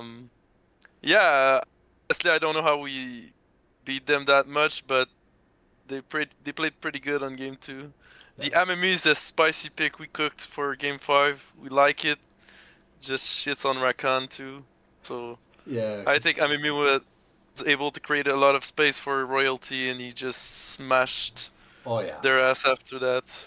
I'm So yeah, I was surprised with like the Varus being open for so long because I know normally like in competitive like Varus is like picked first game normally if it's left open. So as the fact that it made it all the way to game 4 and it was uncontested. It was just it was kind of crazy. But yeah, royalty really like he went Super Saiyan this series. He's like, hey, you ranked me like B tier in the tier list, bro. I'm gonna make you pay. yeah. Royalty is a consistently good player. He does a lot of damage in the fights, and not the biggest mental though, but very strong player in our team. So happy that he's put up a good performance at the end. Yeah, it was fun. It was Okay. actually fun. I'm surprised we finished first, but we have a good team. Our top is my goat, and Royalty just always got like 10 CS per minute every game. So Yeah, I don't know how, but Roger in the early game definitely seemed like he was not enjoying Darius. he Like was getting especially that pumped. Rumble game, he was down 40 Yeah. CS at like 7 minutes, and it was just like I was looking at the scoreboard. I was like, can I put the scoreboard down? Like this is just rude, bro. Yeah, But our top needs me to carry him sometimes, but I camp top. He does a lot of good later on, but yeah. yeah, good game honestly. High Seven is a really good team, so we're proud to have beaten them. I had a few questions to ask because normally, very often at the end of the season, like once the split ends, we see a lot of roster changes. Are you guys currently happy with the roster you guys are currently fielding? Because I see instead of having Rope and Stool mid, you had Buried for this entire series. So was Yeah, like Rope and Stool sick, or is it like a uh, permanent change? he Because was in a trip. He was going to Japan, I think, and he just came back, so he was rusty on League, so we kept buried. I don't know for the roster honestly because I'm new to the roster, so I don't even know if I play with them next season or the after that. But yeah, I think it's not gonna be the same exact roster, but okay. I'm not sure actually. Okay. Because we've got a bit of a break before like La Mamago and stuff, and I think the Sushi Cup is what like late August. So I think the only thing that's coming up is like another season of Eternals if Kenal's gonna host one. Who knows? Yeah. But yeah. Other than that, do you often prepare like these weird spicy like I'd say non-traditional spicy picks like for when you play jungle, or is it just like what you've always played? I switched to jungle last season, so I'm kind of new into the picks. In team in solo queue is two different styles. Uh, in solo queue I mainly play G4 and Master Yi these times, but they know I've been playing a lot of Master Yi. But I like spicy picks. I like to be the carry jungle, um, just because I know I can carry some games. But in the team, Amumu is just fun to play, and it's a really good front line, so it makes my bot laner really happy. Yeah. So sometimes I do it for the team. But Okay. yeah, I like spicy picks. I think it's just more fun to play my style, you know? Yeah, fair enough, fair enough. All right, well, that kind of wraps up the questions I had here. Thank you, Nami, for coming for the winners interview, and You are welcome. hopefully you've earned a spot on the team for the following season. I think you played pretty damn well. Oh, I think I did. I think game one you had like what an 18 KDA on the Kazakhs or whatever. You're like 10-0-8 Yeah, or something. 0, yeah. Yeah, it was a little bit crazy. Yeah, Uh, so yeah, game 1 I played well. sounds good. All right. Well, thanks for joining me tonight, and congrats once again on your titles win. Congrats to Love Esports for the first title win in Eternal. I don't know. I don't know if they won the prestige bracket against CSUF Orange. We'll have to find out later. But congrats on the win once again, bro. Man. Have a good night, eh? Thank you, man. Ciao. Have a good night. Alrighty, well, that's going to wrap it up for us here at the Fallen Sanctum Incorporated. As always, the Japan trip Shorts channel in the Twitch chat, if not the Fallen Sanctum on YouTube. If ever you want to see the VOD, should be up, give or take, within an hour. If you want to see the royalty glazing we get to doing. But thank you guys for showing up big and showing up in good support. It's my first stream since I came back from Japan myself, so I was a bit rusty. Interview Royalty, don't pick up. Royalty, do you want to come in? Royalty? Are you coming in or am I ending stream? Like, you gotta. I give you like 2 minutes to answer because I'm tired. But if you want, if Royalty wants an interview, I'll give him one. We said no last time. Drama? Crazy.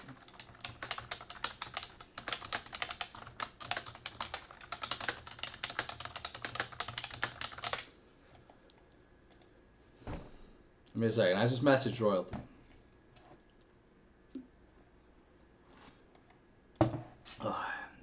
I'll see what he says. Give me just a second.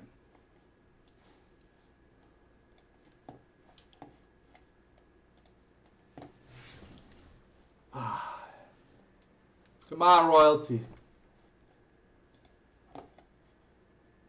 You gotta answer my DM, homie? No? I give him another minute, and then we're gonna have to wrap things up.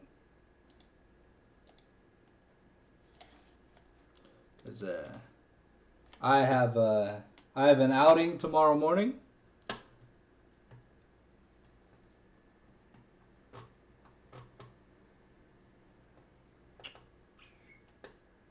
Well, looks like it's not gonna happen. Maybe you'll see an interview video on the Fallen Sanctum YouTube channel later this week, like at the start of next week. Maybe, who knows? Hey, so you'll have to be subbed to stay posted. But yeah, on that note, I want to thank you guys for showing up in great numbers. Congrats once again to CtrlAltDelete and Love Esports for the first title win in Eternals Academy. Definitely is nice to see the leaderboard changing up a tiny bit.